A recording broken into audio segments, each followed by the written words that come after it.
8920 close up, the closer the better. প্রিয় শ্রোতা, আপনাদের সবাইকে আমন্ত্রণ জানাচ্ছি close up presence hello 8920-তে।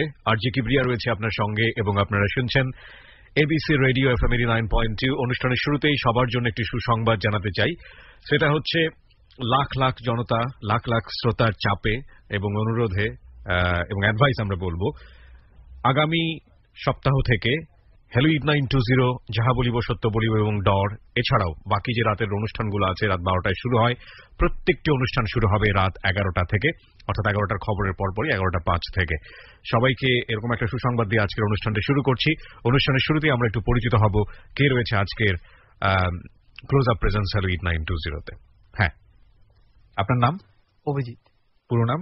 Abhijit Barman. Abhijit Barman. বর্তমান বয়স কত? 24 বছর। জন্ম জেলা? ব্রাহ্মণবাড়িয়া নবীনগর। ব্রাহ্মণবাড়িয়া নবীনগরে। ঠিক আছে, শুরু করুন। মানে আমরা তো আসলে জীবনের গল্পে যারা গেস্ট থাকে তাদের জীবনের গল্পটাই শুনি, সুতরাং আপনি মন খুলে বলুন, একেবারে যেভাবে আপনি কথা বলেন বন্ধুর সঙ্গে ঠিক সেভাবেই বলেন। আমি যখন জন্মগ্রহণ করছি আমার মামার বাড়িতে, ঠিক আছে, আমার মামার বাড়ি হলো মুন্সিগঞ্জ রিকি বাজার, ঠিক আছে। তো তখন মোটামুটি যখন জন্মগ্রহণ করছি তখন সবাই হ্যাপি প্লাস ইমি, মানে ছোট থাকতে আমার সবাই আদর করতো। কয় ভাই বোন ছিলেন আপনারা? আমরা এক ভাই এক বোন। মানে আপনি কি বড় না? হ্যাঁ, আমি বড়। তাহলে পরিবারের প্রথম সন্তান, পুত্র সন্তান, আদর করাটাই স্বাভাবিক। জি, বলুন তারপর। দেন তখন আমার বাবা বিদেশ ছিল, ওমান। ছোটবেলাটা আস্তে আস্তে আস্তে আস্তে এভাবে ভাড়ে। তো আমার দুষ্টু মানে করতাম, মার হাতে ফিবি মায়ের খেতাম, মায় মারতো প্রচুর পরিমাণ, মায় মারতো, গায়ে হাত তুলতো। হ্যাঁ, প্রচুর পরিমাণ মারতো। আবার লেখাপড়ায় ভালো ছিলাম আস্তে আস্তে। তো মেট্রিক পাস করি। আচ্ছা, এই সময়টাতে যে আপনি এসএসসি পর্যন্ত বললেন, বাবার সান্নিধ্য পেয়েছেন? বাবা আপনার? হ্যাঁ, বাবা আইসা পড়ছে। দেন আমার বয়স যখন 7-8 তখন বাবা আইসা পড়ছে দেশে থেকে। তখন আমরা দেশের বাড়িতে চলে গেছিলাম। এসএসসি পর্যন্ত কি আপনি নানার বাড়িতেই? না, 8 পর্যন্ত পড়ালেখা করছি। মানে যখন বাবা আইসা পড়ছে তখন বাবার ওখানে চলে গেছে। তখন বাবার ওখানে চলে গেছে। এসএসসি হলো তখন দেশের বাড়ি চলে গেছে মামা। তখন মামার কাছে আবদার করছি, মামা আমার ল্যাপটপ লাগবো, আমার মোবাইল লাগবো। আমি কিন্তু ক্লাস 8 থাকতে মোবাইল চালাই। ক্লাস 8 থেকে মোবাইল চালান? মোবাইল দিয়েছিল কিনা নাকি আপনি নিজে কিনেছিলেন? আমি নিজে কিনি নাই। তো মামা ল্যাপটপে টাকা দিয়েছিল, অবশ্য ল্যাপটপ কিনা হয় নাই। আচ্ছা। তো এই মাঝখানে একদিন আমার এক ভাই ছিল, তো ভাইয়ের নাম বলতেছি বিশ্ব। তো ও একজনের সাথে কথা বলতো, তার সাথে অ্যাফেয়ার ছিল। যখন অ্যাফেয়ার ছিল তখন ভাইরে বলতাম, ভাই কার সাথে এত কথা বলছ, প্লাস কি করস, আসে বিষয় কি। তো কাকে বলছিলেন আমি ঠিক বুঝতে পারিনি। আমার ভাই, মানে জাহাদ ভাই। জাহাদ ভাইয়ের সঙ্গে কোন একটা মেয়ের অ্যাফেয়ার ছিল। তো তখন জাহাদ ভাইয়ের সঙ্গে আপনার ধরনের কথোপকথন হতো? হ্যাঁ, মানে ফ্রি মাইন্ড ছিলাম। তো কথা বলার পরে তারে বললাম যে, ভাই আমি তো কারোর সাথে কথা বলি না, তো বদি যেহেতু হবে তো নাম্বারটা দেন, একটু কথাবার্তা বলি। জাহাদ ভাই যার সঙ্গে প্রেম করতো তাকে বললেন তার নাম্বারটা দেওয়ার জন্য? তার নাম্বারটা দেওয়ার জন্য বললাম। দেন যখন আমার নাম্বার দেওয়ার জন্য বলছে, আমার নাম্বার দিস। নাম্বার দেওয়ার পর আমি কথাবার্তা বলতাম অনেক লং টাইম কথা বলতে বলতে তারে আমি একদিন বলছি, আপনি তো কথাবার্তা বলেন, প্রেম করেন, আপনারই করেন, আমাদের কি করতে মন চায় না? কলেজে উঠলাম। কিসে পড়তো? ওই মেয়ে পড়তো ইন্টার পাস করে ফেলছে, আর আমি মাত্র কলেজে উঠছি। তারপরে সে বললো, ঠিক আছে তোমার আমি দিম। অনেক রিকোয়েস্ট করার পরে তোমার আমি একজনের সাথে কথা বলামো, নাম হয়েছে শ্রাবন্তী, কিন্তু একবারে আমি কথা বলাইতে পারবো, তারপরে আমি পারবো না। ঠিক আছে, একবার কথা বলাইতে পারলে একবারই। তো আমার একদিন সন্ধ্যার সময় বলে যে, আসছে, কথা বলবো না? হ্যাঁ, অবশ্যই কথা বলবো। তো আমি ওই দিন ওর সাথে কথা বলি। এটা ছিল ডিসেম্বর 20 তারিখ। ওই দিন ওর সাথে আমি ফার্স্ট কথা বলি। ও পড়তো ক্লাস 9-এ উঠবে, এরকম সময়। তো কথাবার্তা বলি। ও ফার্স্ট কথা বলছি মনে হয় 56 মিনিট। প্রথম দিনই 56 মিনিট কথা বললেন? প্রথম দিন 56 মিনিট কথা বলছি, কারণ আমার ফার্স্টে বলছে সে যে একবারই কথা বলার চান্স পাইবা। একবার কথা বলতে যদি তুমি মিস করে ফেলো কোনো কথা, তাহলে কিন্তু নেক্সট ডে কিন্তু কথা বলবো না। আর ও কিন্তু মোবাইল চালায় না, আর যদি মিস করে ফেলে তো ও কিন্তু অনেক ভালো মেয়ে, তুমি যদি মিস করে ফেলে তো শেষ।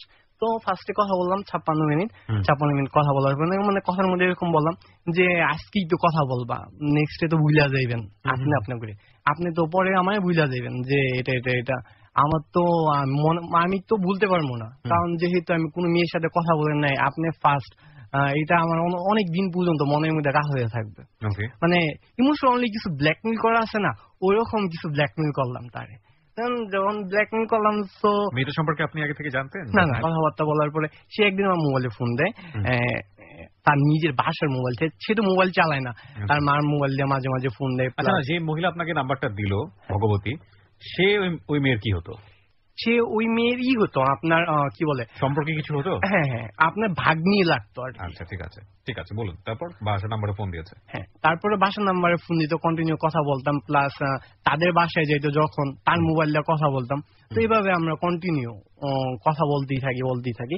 দেন 20 তারিখে, ডিসেম্বর 20 তারিখে তো কথা বলছি। দেন যখন 14 ফেব্রুয়ারি আসে, 14 ফেব্রুয়ারির মধ্যে 13 তারিখে আমরা কলেজ থেকে পিকনিকে যাই কক্সবাজার। আচ্ছা, কক্সবাজার যখন যাই তখন তো আমি বেশিরভাগই মোবাইল ব্যস্ত থাকতাম, কারণ তার সাথে কথা বলতে লাগবে।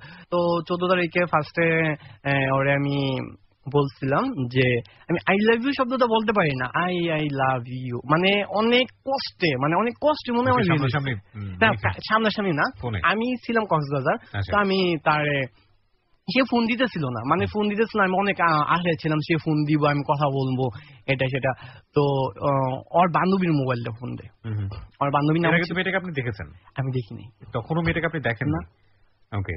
তার বান্ধবী মোবাইলটা ফোন দেয়, ফোন দেওয়ার পরে বলে যে, আমি বললাম যে আই লাভ ইউ। সে বললো যে আমি কালকে জানাবো। আমি আচ্ছা ঠিক আছে জানাও, তো না হলে কিন্তু আমি শেষ। পরবর্তীতে পরের দিন জানালে হ্যাঁ আমি রাজি আছি, এটা সেটা। তারপরে ও তো আপনাকে দেখেনি? ও আমাকে দেখেনি, কেউ দেখিনি। তো সামনে বাড়তেছে, এভাবে কথাবার্তা বলি। তখন বিষয়টা হচ্ছে যে ওর বান্ধবী ছিল শারমিনের মোবাইল দিয়ে অলওয়েজ কথাবার্তা বলতাম, ও ওদের বাসায় বসে থাকতো অলওয়েজ, দেন সবসময় কথা বলতাম। দেন বলতে দেখা গেছে কিছুদিন পরে আমাদের এইখানে মানে মেলা হয়েছে, মানে বড় করে অনেক মেলা হয়েছে। তো মেলার মধ্যে আমি ওর জন্য অনেক কিছু কিনলাম, তো কসমেটিক কিনছি। তো আমি আমার ছবি দিছি ফার্স্ট টাইম, ছবি প্লাস বাইরে ছবি বাইরে পাঠাইছে এইভাবেই। তো এইগুলো পাঠাইছে এখানে কুরিয়ান সার্ভিস আর কি, টঙ্গী। আপনার ছবি? হ্যাঁ, আমার ছবি। এই ঢাকা টঙ্গী। মেয়েটা চেয়েছিল? হ্যাঁ, মেয়েটা চেয়েছিল। আপনি চেয়েছিলেন না ওর ছবি? আমি চাই নাই, আমি বলছি তুমি আমাকে দেখো, ফার্স্ট টাইম তুমি দেখো, যদি ভালো লাগে দেন আমি তোমার দেখতে যাবো, উইদাউট না। দেন আমি ঢাকা টঙ্গীতে পাঠাইলাম, ছবি পাঠাই দিচ্ছি। পাঠানোর পরে আমার এক মামা আছে ওইখানে, রনি মামা। তো ওই রনি মামা রিসিভ করছে ফার্স্ট টাইম ছবিগুলো রিসিভ করার পরে দেন আমি বললাম যে তার বান্ধবী, তার কথা বলি না, তার একটা বান্ধবী ছিল শারমিন, মানে ক্লোজ ফ্রেন্ড, পৌঁছে দিতে। হ্যাঁ, আমি বললাম যে মামা আপনি কাজ করেন, আপনি শারমিন দিয়ে দেন। পাঠানোর বলে সে আমারে সবগুলো খুলে দেখছে। দেন ও আমারে দেখছে, দেখার পরে ও স্কুলে যখন স্কুল থেকে আমার ফোন দিছে, স্কুলে বান্ধবীর মোবাইল দিয়ে ফোন দিছে, যে বলছে দেখছি ভালোই লাগছে, বেশি খারাপ লাগে না, ভালোই লাগছে। পরে ভালো লাগছে, আমি আচ্ছা ঠিক আছে, তুমি তো আমার দেখছো ভালো লাগছে? হ্যাঁ। আমি কই তুমি পছন্দ করছো নাকি, তোমার বান্ধবী সার্কেলে দেখাও নাই, তোমার বান্ধবী সার্কেল পছন্দ করা নাই? বলে যে হ্যাঁ আমার একটা বান্ধবী আছে, আমার বান্ধবী পছন্দ করছে। আমি কই কে জেলাস ফিল হয়েছে? জেলাস ফিল তো হওয়ার কথা নাকি, যদি লাভ করতো জেলাস ফিল তো হবে। তো বললো যে না, হ্যাঁ জেলাস ফিল হয়েছে, মোটামুটি হয়েছে, খারাপ হয় নাই, তো আমার ভাল লাগে নাই ও যখন বলছে এটা। আমি কো আচ্ছা, তো তুমি তো আমার দেখছো, তো ভাল লাগছে, তো আমি তো তোমার দেখার দরকার আছে। আর দেন তুমি আমার ছবিতে দেখছো, বাট তো আমি তোমার ফেস টু ফেস দেখবো, তুমি আমার ফেস টু ফেস দেখো, এবং চলো একদিন ঘোরার জন্য একটা প্ল্যান করলাম যে এই জায়গায় আমরা ঘুরতে যাব, অবশ্যই আমার জন্য 1-2 ঘন্টা সময়, অন্তত পক্ষে 1 ঘন্টা আমার জন্য সময় বের করো তুমি, যেভাবেই হোক। হ্যাঁ, শ্রাবন্তীকে বললাম আমি 1 ঘন্টার জন্য সময় বের করবো।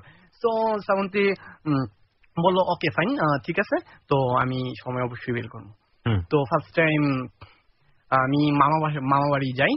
মামা বাড়িটা হলো আপনার ঢাকা টঙ্গী পাগার। আচ্ছা, টঙ্গী পাগার।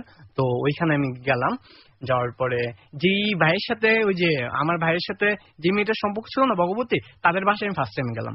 যাওয়ার পরে আমি দেখলাম যে ছবিটা, আমি বললাম যে কালকে তো দেখবো সকালে, মানে আমি ছবিটা একটু দেখি, কারণ কালকে সকালে বলছে যে 7টা বাজে তুমি থাকবে এখানে। ওকে ফাইন, তো তার আগে আমি একটু ছবিটা দেখবো। ওকে, তো ছবিটা যখন দেখবো, ছবি বের করে দেখাইলো, দেখে আমার এরকম লাগলো যে এই একটা মেয়ের সাথে আমি প্রেম করলাম, এই একটা মেয়ের সাথে আমি কথা বললাম এতদিন। মানে এটা কতদিন কথা বলার পরে? এটা 5 মাস। 5 মাস। এবং মানে আমি একেবারেই পছন্দ হয়নি মেয়েটাকে? একেবারেই পছন্দ হয়নি। কেন পছন্দ হয়নি? মানে আমি আমার ফার্স্ট টাইম ঠোঁটে লিপস্টিক দিয়ে পছন্দ হয় না। দেন পছন্দ হয় না, আমি বলতেছি শাড়ি মারি পড়ছে, মানে খুবই কালো ছবির মধ্যে আসতেছে। মামার বাসায় গেলাম, মামার বাসায় গিয়ে বললাম, মামা দেখছি তো ভাল লাগে নাই বেশি। কাকে বললেন? মামাকে। কয় তুই না, আমি আগে মামারে বলছিলাম যে মেয়েটারে আমি পছন্দ করি, এটা আমি বলি নাই, মানে বলছি আমার ফ্রেন্ড পছন্দ করে। ওই তুই না বলছো তোর ফ্রেন্ড পছন্দ করে, ওই তুই পছন্দ করস? আমি কই হ মামা আমি করি। আচ্ছা ঠিক আছে, তো কি কালকে দেখা করবি? আমি কই না থাক, দেখা করার দরকার নেই। তারপর আমার মনে করলাম এত দূর থেকে আসছি, নিয়ে করছি, তো দেখাই কি করে যায় না, ও তো খারাপ মনে করবো আমারে যে ছবি দেখে চলে গেছে। তো দেন সকাল 7টা বাজে আমি দেখা করলাম। ও স্কুল ড্রেস পরে টেম্পু স্টেশন আসতেছিল, আমি দাঁড়াইছিলাম, আমি আমার মামা যেন আমার আসছে, আইসা ইসের মধ্যে উঠছে, আর ভগবতী মানে যে করে দিছে সেও আসছে। আসার পরে দেন সে আমার বলতেছে যে এইটি শ্রাবন্তী। আমি কি এটা শ্রাবন্তী? এটা ছবি আমি দেখছিলাম। হ্যাঁ এটাই তো শ্রাবন্তী। তুমি কি শ্রাবন্তী? হ্যাঁ আমি শ্রাবন্তী। আচ্ছা। তারপরে ছবির সাথে কি বাস্তবের মিল ছিল না? হ্যাঁ না, ছবিতে ছিল কালো। আচ্ছা। আর বাস্তবে মোটামুটি চলে। বাস্তবে দেখে আপনার একটু হলো পছন্দ হলো, তাই তো? হ্যাঁ। দেন তারপরে আমরা ওর স্কুলের সামনে থামাইছিল, তো ওইখান থেকে ফার্স্ট টাইম আমরা বলতেছি যে এখন ঘুরতে যাব। মামা কোথায় ঘুরতে যাবো? আমি তো ওই জায়গা মাগা কিছুই চিনি না, আমি তো একবারে নতুন, আমি আছি ব্রাহ্মণবাড়িয়া থেকে, কিছুই চিনি না। আচ্ছা ঠিক আছে তুই আমার সাথে চল। ফার্স্ট টাইম গেলাম আব্দুল্লাপুর থেকে। আমার মামা বললো যে এখান থেকে তুই বাসে করি আমাদের আশুলিয়া নিয়ে গেল। আসলে ফার্স্ট টাইম মানুষ নৌকাদা ঘুরে না, আশুলিয়ার মধ্যে অনেকই নৌকাদা ঘুরে, ও শুনছে। আর ও আমার বলছে যে আশুলিয়ার এই দিকটা মনে ভালো সাইট। তো যখন আমরা ঈদা যাইতেছিলাম তখন ও কথা বলতেছিল যে আমার মামা মনে হয় এটা ভালোভাবে দেখবো না, আমার মামার জন্য ভয় করে, নয়তো সবকিছু ঠিক আছে। আচ্ছা তোমার মামার জন্য ভয় করে, সমস্যা নেই। দেন আসলে যখন আমরা যাই ফার্স্ট টাইম নৌকাদা ঘোরার সময় নৌকা ভাড়া করলাম, ঘুরলাম, আমাদের একটা নির্জন জায়গার মধ্যে নিয়ে গেল। নির্জন জায়গার মধ্যে নিয়ে গিয়ে কে ছিলেন? আপনি ছিলেন? আমি আর শ্রাবন্তী, আর কেউ ছিল না। আপনার মামা? মামা বলতেছে তোরা থাক। আচ্ছা, মামা তো সম্পর্কের মামা, মানে দুঃসম্পর্কের মামা? দুঃসম্পর্কের মামা, কিন্তু খুবই কাছের, খুবই আদর করে। আপনাদের সমবয়সী ছিল নাকি? আমাদের সমবয়সী, আমাদের 2 থেকে 3 বছরের সিনিয়র। দেন ওইখানে যে আর কি মাঝি, সে বলতেছে যে মামা চাদরটা কি ফেলাই দিব নাকি? মানে ওইখানে সিস্টেম হয়েছে, মানে চাদর আছে না, ওইখানে চাদর থাকে, চাদর চারপাশ দিয়ে ধাইকা দেন এইভাবে। নৌকাটা এটা কোথায় জানো? এটা হলো আশুলিয়াতে। আচ্ছা, এখানে অনেক নৌকা আছে, মানে চাদরটা ঢেকে দেয় এবং চাদরের মধ্যে অশ্লীল কার্যকলাপ, অসামাজিক কার্যকলাপ চলতে থাকে। এগুলো নিয়ে রিপোর্ট হয়েছে অনেক আগে টেলিভিশনে এবং পত্র পত্রিকাতেও। ঠিক জানি না, মানে এটার নেগেটিভই বলবেন আমার মনে হয় সবাই, সামাজিকতার জায়গা থেকে। যাই হোক, আপনি চাদর ফেলে দিতে বললেন? না, তাহলে সে মানে মাঝি বলতেছে যে মামা চাদরটা কি ফেলাই দিব নাকি? আমি কিছু না, চাদর ফেলাই কি করবেন? আমি মানে আমার নিজের কাছে তো আনইজি ফিল লাগতেছে, ওর সাথে আমি বইসা রইছি, আমার নিজের কাছে তো জীবনের প্রথম দেখা, আবার বলে চাদর ফেলাই দিব, কি বলে? আর আমি একটু ভয়ে ছিলাম, হায়রে চাদর ফেলানোর কথা বলছে নাকি কি জানি কি হয়, কারণ এইখানে তো যেইখানে এইসব কাজ চলবে ওইখানে রিস্ক বেশি। আমার মাথার মধ্যে খুবই গ্রুপ ধরে ব্ল্যাকমেইল করে অনেক। হ্যাঁ, অনেকে ধরে ফেলে ই করে, দেন ও অনেক কি ভয় পেতেছে। তো আমি কথাবার্তা বললাম ওইখানে নৌকার মধ্যে মোটামুটি। আর তারপরে কি আমি কই আধা ঘন্টা 20 থেকে 30 মিনিট সর্বোচ্চ থাকার পরে আমি বললাম যে এইখান থেকে চলে যাই, মানে আনইজি ফিল লাগতেছে, মানে বলা যায় না কোন সময় কি হইয়া যায়, দুর্ঘটনা ঘটে যায়। হ্যাঁ, তারপরে মাঝিয়ে বললাম যে ভাইয়া নিয়ে যান। পরে আধা ঘন্টায় আমার কাছে সে দাবি করলো 600 টাকা, 600 নাকি 800 নেই। আমি বললাম কি 800 টাকা? সর্বোচ্চ 1 থেকে 200 টাকা হইতে পারে, 800 টাকা কি করে হয়? তো ওইখানে 300 টাকা নিল। আচ্ছা, 300 টাকা নেওয়ার পর আমরা ওইখান থেকে চলে আসলাম। চলে আসার পরে ওদের বাসায় চলে গেলাম, আমি আমার বাসায় চলে আসার পরে এভাবে মোবাইলে কথাবার্তা হয়। সে আমারে পরের দিন আমার চিঠি লেখছে। সে চিঠিতে এরকম উল্লেখ করছে যে অনেক কিছু আশা ছিল কিন্তু কিছুই হলো না, এরকম জাতীয় কিছু, মানে খারাপ একটুখানি ইঙ্গিত করছে। কিছুক্ষণ পরে আমার ফোন দেয়, আমি কি তুমি কি লেখছো এটা, অনেক কিছু আসলে কিছুই হলো না, মানে কি বুঝাইতে দিতেছো? আমি তো এটি লেই নাই, আমার বান্ধবী শিখাই দিছে, বুঝছো? আমার বান্ধবী শিখাইছে, দেন আমি এগুলো লেখছি। আমি বললাম ও আচ্ছা, বান্ধবী শিখাই দিছে, বান্ধবী শিখালে কি লিখতে লাগে নাকি, তুমি বুঝো না? আমি কি পরে মামা সবাই তো চিঠিটা দেখছে, চিঠি কি লেখছে, তো মামা ফান করে বলতেছে কিছু করস নাই তুই, অনেক কিছু মেয়েটা ছিল। আচ্ছা আমাদের লাভ স্টোরি সুন্দর করে আগাইতেছিল। তারপরে আমি সকাল মিনিমাম আমার 4টা বাজে ঘুম থেকে উঠতে লাগবে। 4টা বাজে যদি ঘুমের থেকে না উঠতে পারে আমি পৌঁছে যেতে পারবো না, কারণ 4টা বাজে ঘুমের থেকে উঠে আমার রেডি সবকিছু হতে লাগবে। দেন তারপরে আমার কি করতে লাগবে, 5টা লঞ্চ আমার ধরতে লাগবে।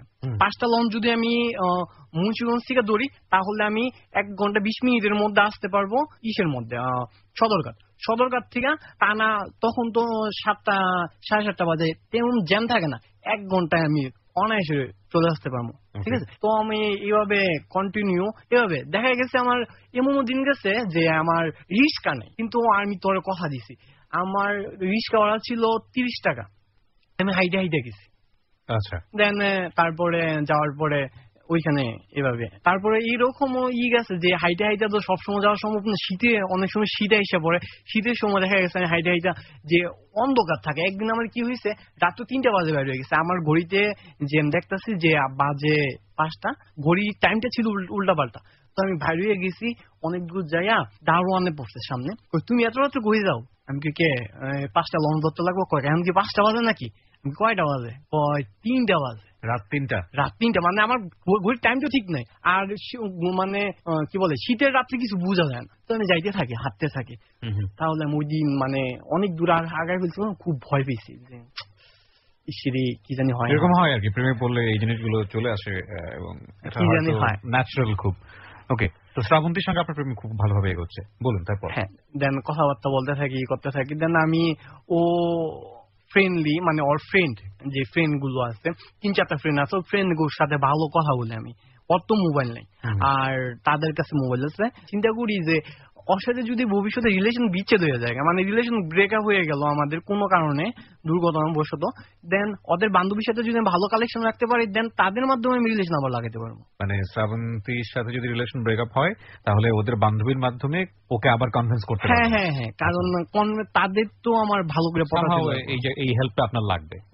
ঠিক আছে, দেন এভাবে কথা বলতে বলতে দেখা গেছে, তা আমি বললাম একদিন যে তোমার আমার কি মানে ভাল লাগছে নাকি, এইভাবে মানে ওর বান্ধবী মুখ থেকে শুনছি যে আমার দিকে মোটামুটি পছন্দ হয়েছে, মোটামুটি মানে এতটা না। দেন আমি বলতেছিলাম যে মোটামুটি পছন্দ হয়েছে, আচ্ছা ঠিক আছে দাঁড়াও। ও বলতেছে সামনাসামনি যদি ও আমার প্রপোজ করতো আমি রাজি হইতাম না, প্লাস হইতাম না, কিন্তু ওর কথার ভয়েসটা ভালো লাগছে, ভয়েস ভালো লাগিয়া গেছে। আমি বললাম ভয়েস ভালো লাগছে, আচ্ছা ঠিক আছে ভয়েস ভালো লাগছে, হ্যাঁ আচ্ছা মাইন্ডে আছে আমার, এখন কি করতে পারি? এখন সামনাসামনি আমি মোবাইলে অবশ্য কথা বলছি, আমার ফ্রেন্ড সার্কেল আছে, আমার ফ্রেন্ড সার্কেল অনেকগুলো ফ্রেন্ড সার্কেল, তো তারা আমার একটা কাজ করাইতো। কাজ কি, তারা যা গার্লফ্রেন্ড আছে না, গার্লফ্রেন্ড, আমি বলতাম এনি মেয়ের নাম্বার আইনিয়া দিবি, আমি পটাই দিব, শিওর কনফার্ম, তুই আমার আইনিয়া দে, আমি পটাই দিব। তো দেখা গেছে ওরা আমার 2-3টা আইনিয়া দিত, আগে পাস্টের কথা বলতেছি। তো আমি কথা বলতাম, হ্যাঁ পটাই ফেলতে পারতাম, মেসেজ করতাম সুন্দর সুন্দর SMS। সম্পর্ক হওয়ার আগে না পরে? সম্পর্ক হওয়ার অনেক আগে, মানে আমি সম্পর্ক করি নাই, আমি যেমন ফ্রেন্ড সার্কেলে চ্যালেঞ্জ নেওয়া, যে আমি আগের কথা কিন্তু বলতেছি। কেন বলতেছেন? মানে আগে মনে মনে আর কি আসতেছে যে আমি আগে তো অনেক মেয়ের পড়াইছি, আমি তো ফেস এই সম্পর্কের এরকম একটা জায়গায় এসে আপনার এই ধরনের কথা আবার কেন মনে পড়ছে? না, এই ধরনের কথা মনে পড়তেছে, আমি ফান করছি। আচ্ছা, ফান মানে আমার ফ্রেন্ডের লাভারদের সাথে, যারা মানে চিন্তা ভাবনা করে যে হয়তো বা আমার ছাড়া অন্য কেউ ধরতে পারে, ঠিক আছে, তাদেরকে টেস্ট করার জন্য আমার তারা নাম্বার গুলো দিত, এবং মেয়েটা আলটিমেটলি পটেও যেত, তাই তো? হ্যাঁ পটে যেত। আমি 3-4টা এরকম পটাইছি। সো আমি এই ক্ষেত্রে আমি যেহেতু তাদেরকে মোবাইলে পটাইছি, ওরে মোবাইলে পটাইলাম, তো আমি কি আমার ফিস কি তুই খারাপ নিয়ে আমি পারবো না সামনাসামনি। তো আমি একটা মোটামুটি চ্যালেঞ্জ নিয়ে নিলাম যে আচ্ছা ঠিক আছে আমি পটামো, সামনাসামনি পটাবেন মানে আর সামনে মানে অন্য কোনো মেয়ের পটামো। তো আমি মানে যেহেতু যখন আপনি শুনলেন যে বান্ধবীর কাছ থেকে যে মোটামুটি পছন্দ হয়েছে তেমন একটা পছন্দ হয়নি, তখন মনের মধ্যে এইরকম একটা খুব জন্ম নিছে যে মোটামুটি একটা মেয়েকে আপনি পটাবেন। তো এভাবে দেখা গেছে আমি কীর্তনে যাইতাম, কীর্তন হতো, কীর্তনের মধ্যে আমি মেয়ে দেখলাম, তো চোখে চোখে রাখার চেষ্টা করলাম, আমি দেখলাম হ্যাঁ রাখে। তো দেন ওরে আমি বললাম যে তোমার ভালো লাগছে, তোমার নাম্বারটা দেওয়া যাবে? হ্যাঁ দিয়ে ফেলতো। আচ্ছা হ্যাঁ, তারপরে কথাবার্তা বলতাম, পটে যেত। তারপরে দেন দেখা গেছে যে আপনার সম্পর্কে থাকা অবস্থায় মানে শ্রাবন্তীর সঙ্গে সম্পর্কে থাকা, হ্যাঁ শ্রাবন্তীর সাথে সম্পর্কে থাকা অবস্থায়। দেন আরেকটা হলো যে আমাদের বাসার মধ্যে একটা মেয়ে বেড়ে আসলো, অনেক সুন্দর, অনেক নাইস। এই মেয়েটা পড়ে ক্লাস 7-এ কিংবা 8-এ, 7-8 নারায়ণগঞ্জের মধ্যে মনে করেন নামি দামি রেস্টুরেন্ট আছে, ওইখানে নাম করে রেস্টুরেন্টের মধ্যে একটা যদি রেস্টুরেন্ট থাকে তাদের আছে, সরি নরসিংদীতে। চিন্তা ভাবনা করলাম এটা পটাতে লাগবো, ঠিক আছে পটাই। তো আমি কথাবার্তা বলছি, ইনি বলছে যে মোটামুটি ব্যাডমিন্টন খেলতে, ইনি খেললে ওরে কনভারসেশন করি, দেন পটি হয়েছে। আমি তো পারি। তো ওরে আমি বললাম যে আমি কিন্তু প্রেম করতেছিলাম, ফাইজলামি করতেছিলাম, তুমি বুঝলাম সামনাসামনি পারি না, আমি কিন্তু সামনাসামনিও পারি। মানে সামনাসামনি পারি না মানে সামনাসামনি আমার এতটা খারাপ যে আমি সামনাসামনি কিছু করতে পারি না, যে সামনাসামনি প্রেম করতে পারবো না। আমি সামনাসামনি পারছি, প্রেম করছি। আমি মেল লিস্ট দেখাইছি, 4-5টা মেল লিস্ট দেখাইছি এরকম। এই কথাটা ও কেন বললো? ও আমার সামনাসামনি মানে আমার কথা শুনে ভালো লাগছে, আমার এটা খুব খারাপ লাগছে যে আমার কথা শুনে ভালো লাগছে, আমার ভালো লাগে নাই। দেন আমারে ওকে সো আমি পয়েন্টটা বুঝতে পেরেছি, বুঝতে পেরেছি যে ওকে দয়া করতেছে আপনাকে। হ্যাঁ আমি পয়েন্ট ইজ দ্যাট, প্রিয় শ্রোতা, সেটা হচ্ছে যে ও ফোনে পটে গেছে এই ছেলেটার প্রতি, শ্রাবন্তী আমাদের যিনি আজকে অতিথি, কি নাম যেন বলছেন, অভিজিতের প্রতি ফোনে পটে গেছে। তো শ্রাবন্তী যেটা বলেছে যে ফোনেও খুব ভালো কিন্তু সামনাসামনিও তেমন একটা ভালো না, কিন্তু ওর যেটা ইগোতে লেগেছে যে সামনাসামনি আমি ভালো না, তাহলে আমি আরো বেশ কিছু প্রেম করে দেখাই। তো এটাও চ্যালেঞ্জ হিসেবে নিয়ে বেশ কিছু মেয়েকে পটানোর চেষ্টা করেছে সামনাসামনি, যেটাও শ্রাবন্তীকে পরবর্তীতে আবার বলেছেন যে বোধহয় 4-5টা মেয়ের সঙ্গে আপনার সম্পর্ক বা এরকম কিছু একটা। ওকে, তারপর শ্রাবন্তী কি বললো? শ্রাবন্তী এরকম কিছু বলে নাই, মানে এভাবেই, মানে এটা আমি বলছি অনেক পরে, অনেক পরে বলছি। তো আমরা ঘুরতে যাইতাম, এর মাঝখানে অনেক ঘোরা ঘুরতাম। তো ও মানে কি বলে, আমার আসতে অনেক কষ্ট হইতো, কিন্তু আমাদের দেখা গেছে যে 15 দিন 20 দিন পর পর এরকম ভাবে আমার কন্টিনিউ আসলে আমার দেখাই লাগলো ছিল ওই সময়টাতে। এই স্টেজটা বোঝাটা খুব গুরুত্বপূর্ণ, যে কারণে কোশ্চেন গুলো করছি। স্যাটিসফাইড আবার স্যাটিসফাইড না, বোথ সাইড থেকে। মানে ওর পক্ষ থেকেও মনে হতো যে ঠিক আছে ছেলেটা ভালো, বাট কনফিউশনে আছে, সামনাসামনি এরকম একটা ভালো না। আপনার জায়গা থেকেও একেবারে পরিপূর্ণ সন্তুষ্ট না, কিন্তু ঠিক আছে, তারপরেও এক ধরনের টান অনুভব করতেন। এই স্টেজে ছিলেন আপনারা, একেবারে ছেলে স্টেজে। প্রিয় শ্রোতা, আমরা এই জায়গাটায় ছোট্ট একটা বিরতি নেব। আপনারা শুনছেন close up presence hello 8920 ABC radio FM 89.2 তে। আজকে অভিজিৎ তার জীবনের গল্প এখানে বলতে এসছে, and which is purely love story, আগাগোড়াই একদম একটা প্রেমের গল্প, এবং অনেক কিছু শেখার আছে। আমরা সবসময় একটা কথা বলি যে হ্যালো 8920 প্রতিটি পর্ব থেকেই আপনি চাইলে একটা মেসেজ নিতে পারেন। আমরা মেসেজ সমৃদ্ধ জীবনের গল্প এখানে প্রচার করি, এবং উই বিলিভ যে প্রত্যেকটি মানুষের জীবনের গল্প এক একটা এক্সপেরিয়েন্স, এবং অন্যের অভিজ্ঞতা থেকে নিজের জীবনটাকে সুন্দর করার জন্য এই অভিজ্ঞতাগুলো কখনো কখনো কাজে লাগানো যায়। But we never give advice to you. আমরা কখনোই আপনাকে উপদেশ দেই না। এই গল্পটা শোনার পরে আপনি কোন দিক থেকে নেবেন, কিভাবে নেবেন, that's really depend on you. আপনি যেভাবে মনে করছেন সেটা মনে করার সম্পূর্ণ স্বাধীনতা আপনার আছে। আমরা 4 মিনিট পরে আবারও ফিরবো ওকে নিয়ে। ওকে দেখার জন্য আপনারা আসতে পারেন ফেসবুক পেজে। ফেসবুকের ঠিকানা www.facebook.com/kibria.rj। আমি আবারও বলছি www.facebook.com/KEBRIA.RJ। পেজটি আছে আরজে কিবরিয়া নামে। And please like this page. Like দেওয়ার সঙ্গে সঙ্গে আপনি আমার 4টি অনুষ্ঠান যে রেডিওতে প্রচার হয়, হ্যালো 8920, যাহা বলিব সত্য বলিব, ডর এবং জননী, এই 4টা অনুষ্ঠানের যাবতীয় আপডেট আপনারা এই পেজটি থেকে পাবেন। আমার সঙ্গে সরাসরি কথাও বলতে পারবেন ইনবক্সে টেক্সট পাঠিয়ে। 4 মিনিট পর আবারও ফিরছি। ক্লোজ আপ মনে করিয়ে close up presence hello 8920। Close up, the closer the better. 4 minute পর আরো একবার আমন্ত্রণ জানাচ্ছি close up presence hello eight 920 তে। আজকের অতিথিকে যদি আপনি দেখতে চান, তার সঙ্গে কথা বলতে চান, চলে আসবেন আমার ফেসবুক ফ্যান পেজে www.facebook.com/kebria.rj। আমি আবারও বলছি www.facebook.com/KEBRIA.RJ। পেজটি আছে RJ কিবরিয়া নামে। And please like this page. আমাদের সঙ্গে আছে অভিজিৎ, তার জীবনের গল্প নিয়ে। আমরা তার কাছে আবারও ফিরছি। অভিজিৎ, যেখানটায় আমরা ছিলাম তারপর দেন ও বলতেছে যে তুমি কিছু করো, এখন নিজের পায়ে খাড়ানোর চেষ্টা করো। তখন আপনি কিসে পড়েন? আমি ইন্টার সেকেন্ড ইয়ার। তো এই সময়টাতে নিজের পায়ে মানে ও বলতেছে যে তুমি কিছু করতে হবে, না হলে কিন্তু পরবর্তীতে দেখা গেছে আমার সর্বোচ্চ মেট্রিক পরীক্ষা পর্যন্ত রাখবো, সর্বোচ্চ।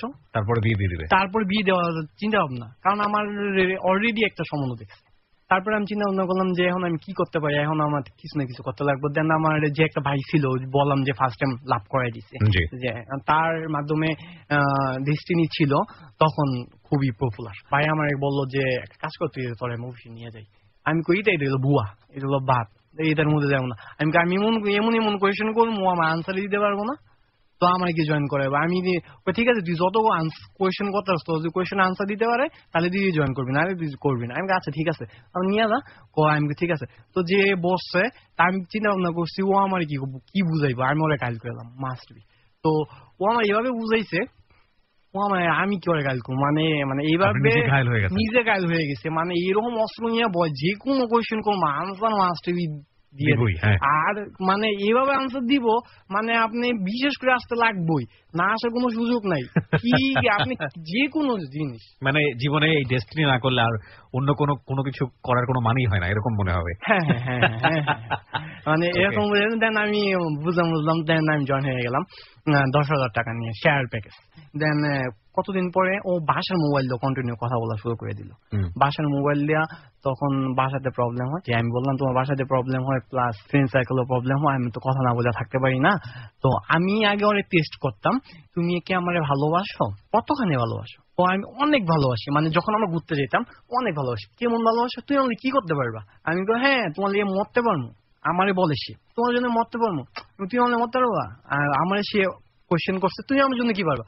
আমি কি তোমার জন্য মরতে পারবো না, মৃত্যুবাদে সব পারবো, মরে গেলে ভালোবাসবো কিভাবে, এটা পারবো না, এটা মানে আমার সমস্যা নেই। তারপরে সে আমারে বললো যে আচ্ছা এটা পারবা। হ্যাঁ, পরবর্তীতে আমি তারে বললাম তুই যে আমার সাথে প্রেম করো, ভালোবাসা করো, হ্যাঁ ভালোবাসার মিনিং বুঝো কি। সে বলে না ভালোবাসার মিনিং বুঝি না। তাই আমি ভালোবাসার মিনিং বললাম যে বদে ভেবে চিন্তা কাজ না করে, সত হইল কি জানি ভর পরে ল, বদে ভেবে চিন্তা কাজ না করে লতে লুক লজ্জা ত্যাগ করে। ওকে, আমি ফার্স্ট টাইম এরকম একটা মিনিং মানে জানতে যাচ্ছি, সো ইটস ফানি। আমি জানি না ইয়াংদের মধ্যে এই জিনিসগুলো আছে কিনা। ওকে, ভতে ভেবে চিন্তে কাজ না করে, লতে লোক লজ্জা ত্যাগ করে, তারপর বাবা মার মুখে চুনকালি মেশে। ওকে, তারপর সতে সাগরে লাফ দেওয়া। তাহলে পুরো মিনিটটা দাঁড়াচ্ছে এরকম, ভেবে চিন্তে কাজ না করে, লোক লজ্জা ত্যাগ করে, বাবা মার মুখে চুনকালি দিয়ে সাগরে লাফ দেওয়া। এটাই হচ্ছে ভালোবাসা। বুঝেন অবস্থা আজকালকার ইয়াং যারা, তারা ভালোবাসাতে কতটা ডেসপারেট, এবং তারা ধরে নিচ্ছে যে বাবা মার মুখে চুনকালি দিতেই হবে, এবং ভালোবাসলে সাগরে লাফ দিতেই হবে, এবং লোক লজ্জার কোনো প্রকার তোয়াক্কা করা যাবে না। ওহ, ইন্টারেস্টিং। তারপর আপনি এটা বললেন তাকে, তারপর তাই বললাম এমনি পারবা, বুঝাল যে এখন আগামো পরে পিছিয়ে যাবো তা কিন্তু হইব না। হ্যাঁ পারবো, কোনো সমস্যা নাই, আমি তো পারবো। আচ্ছা ঠিক আছে। দেন কিছুদিন পরে দেখা গেছে ওরা আমি একটা মোবাইল গিফট করি। আমি টাকা পয়সা কামাইতেছি, তো সমস্যা নেই। মোবাইল গিফট করলাম, করার পর সে কথা বলে, সে মোবাইল ধরা খেয়ে ফেলে বাসায়, তার মা ধরে ফেলে। দেন সে তার মা বলতেছে যে এটা কোথা থেকে এলো, কি আসল বিষয়, এটা সেটা। তো তার মা চিন্তা ভাবনা করতেছে যে আমারে ফোন দিছে, তুমি কি ওর সাথে কথা বললো, এটা সেটা। আমি হ্যাঁ কথা বলি, আপনি মেয়ে ভালো লাগে, ভালোবাসি। কয় তুমি ওরা বুঝা দাও, এটা সেটা। আমি কই সম্ভব না। তারপর ও অনেক কান্নাকাটি করে, আমার জন্য অনেক কান্নাকাটি করতেছে, করতেছে। তো তার মা না পাইরা আমার বলে, তুমি তাহলে একটা কাজ করো, তুমি বাসায় আসো আমাদের। ওর মা এটা বলে? ওকে। ওর মা বলে তুমি আমার বাসায় আসো। এর মাঝখানে আমার সম্পর্কে টোটালি সবকিছু নিউজ নেয়। নিউজ নেওয়ার পরে তাদের বাসায় আমি যাই, আমার হাতে অনেক কিছু, 2 ভাই মিলা যাই। যাওয়ার পরে মোটামুটি খাওয়াইছে মামাইছে ভালোই। তারপরে ওই দিন থাকলাম, থাকার পরে পরের দিন চলে আসলাম। আচ্ছা। তারপরে ওই দিন আমার বলছে যে তুমি বিকালবেলা খাওয়া দাওয়া করে দেন। আমি বললাম না, বিকালবেলা খাওয়া দাওয়া করবো না, কারণ সমস্যা। সমস্যা মানে এই না যে আমি ও স্কুল ছুটি দেয়, আমি স্কুল টাইম তোর সাথে দেখা করবো, আমি এটার মাথার মধ্যে আমার নাই তখন, যেহেতু বাসায় আসবো, বাসায় আসলে তো দেখা করতে পারি। আচ্ছা, তো বাসায় আসার পরে রেসপন্সটা কি ছিল তার মা বাবা? তার মা বাবা আমার পেন দিছে, শার্ট দিছে, মানে গিফট করছে। কোথায়? ও প্যান্ট শার্ট দিয়েছে? প্যান্ট শার্ট আর কি গিফট করছে? আমি তো ভাবলাম যে পেন দিয়েছে, মানে প্যান্ট। ওকে, প্যান্ট শার্ট, প্যান্ট শার্ট দিছে, ঠিক আছে। প্যান্ট শার্ট দিছে মোটামুটি। তো আমাদের সাথে তার ফ্যামিলি মাইনে গেছে, তার ফ্যামিলি বলতেছে তোমার ফ্যামিলির বুঝাও, এটা করো সেটা করো। আমি ওকে ফাইন। আমি কিন্তু তখনও সিরিয়াস না। তখন আপনি সিরিয়াস না? 100% সিরিয়াস না আমি। This is a very important part, যেটা প্রথমেই বলেছিলাম যে সম্পর্কের ক্ষেত্রে সম্পর্ক একটা সময় নিয়ে এগিয়ে যায়, বিশেষ করে যে কোনো একটা পক্ষ থেকে, হয় ছেলের পক্ষ থেকে কিংবা মেয়ের পক্ষ থেকে। কিন্তু কেউ একজন যদি সেখানে সিরিয়াস না হয়, যেহেতু সম্পর্কটা এগিয়ে যাচ্ছে, সুতরাং সম্পর্কে বেশ কিছু স্টেপ থাকে, যে সম্পর্ক প্রথমে 1-2 বছর, তারপরে সেটা বিয়ে শাদীর দিকে নিয়ে যাওয়া, তারপরে সেটা থেকে আরেকটা বড় স্টেপের দিকে যাওয়া। তো কেউ যদি সিরিয়াস না হয়, একটা স্টেপ থেকে যখন একটা স্টেপে যখন শিফট করে, ট্রান্সফার করে, তখন কিন্তু প্রবলেম ক্রিয়েট হয়। এবং অনেক সময় অনেকেই বুঝে উঠতেও পারে না, ছেলে কিংবা মেয়ে, যে সে যে আসলে সিরিয়াস সেটা সে বুঝে উঠতে পারে না। দুর্ঘটনা ঘটে যাওয়ার পরে সে বুঝতে পারে যে আমি আসলে রিলেশনশিপটাতে অনেক বেশি সিরিয়াস ছিলাম। ওকে, যাই হোক, আপনি যেটা বলছিলেন যে আমার মেন্টালিটি দেখা গেছে যে বুঝে যেতেছে আমি সিরিয়াস না, আমি যেটা বুঝছি, কারণ আমার ফ্যামিলি বলতেছে, আমি ফ্যামিলি বলতেছি না। আর আমি চিন্তা করতেছি, আমি এখন পড়তেছি মাত্র ইন্টার সেকেন্ড ইয়ারে পড়তেছি, আমি এখন কি করে করবো, আমি বিয়ে করবো প্লাস কি করবো, আমার নিজের কাছে আমি জানি যে ফিল লাগতেছে, আমি কি করে বলবো এইসব ব্যাপারে, কারণ এইসব চিন্তাই করতে পারতেছি না। তো আমার ফ্যামিলি জানাইতে বলতেছে, আমি বলছি ঠিক আছে, আমি জানাইতেছি আস্তে আস্তে আস্তে। তো তার মার সাথে প্লাস এর সাথে মোটামুটি ভালো কন্টিনিউ কথাবার্তা বলতাম। তো তার সাথে কথাবার্তা বলতাম।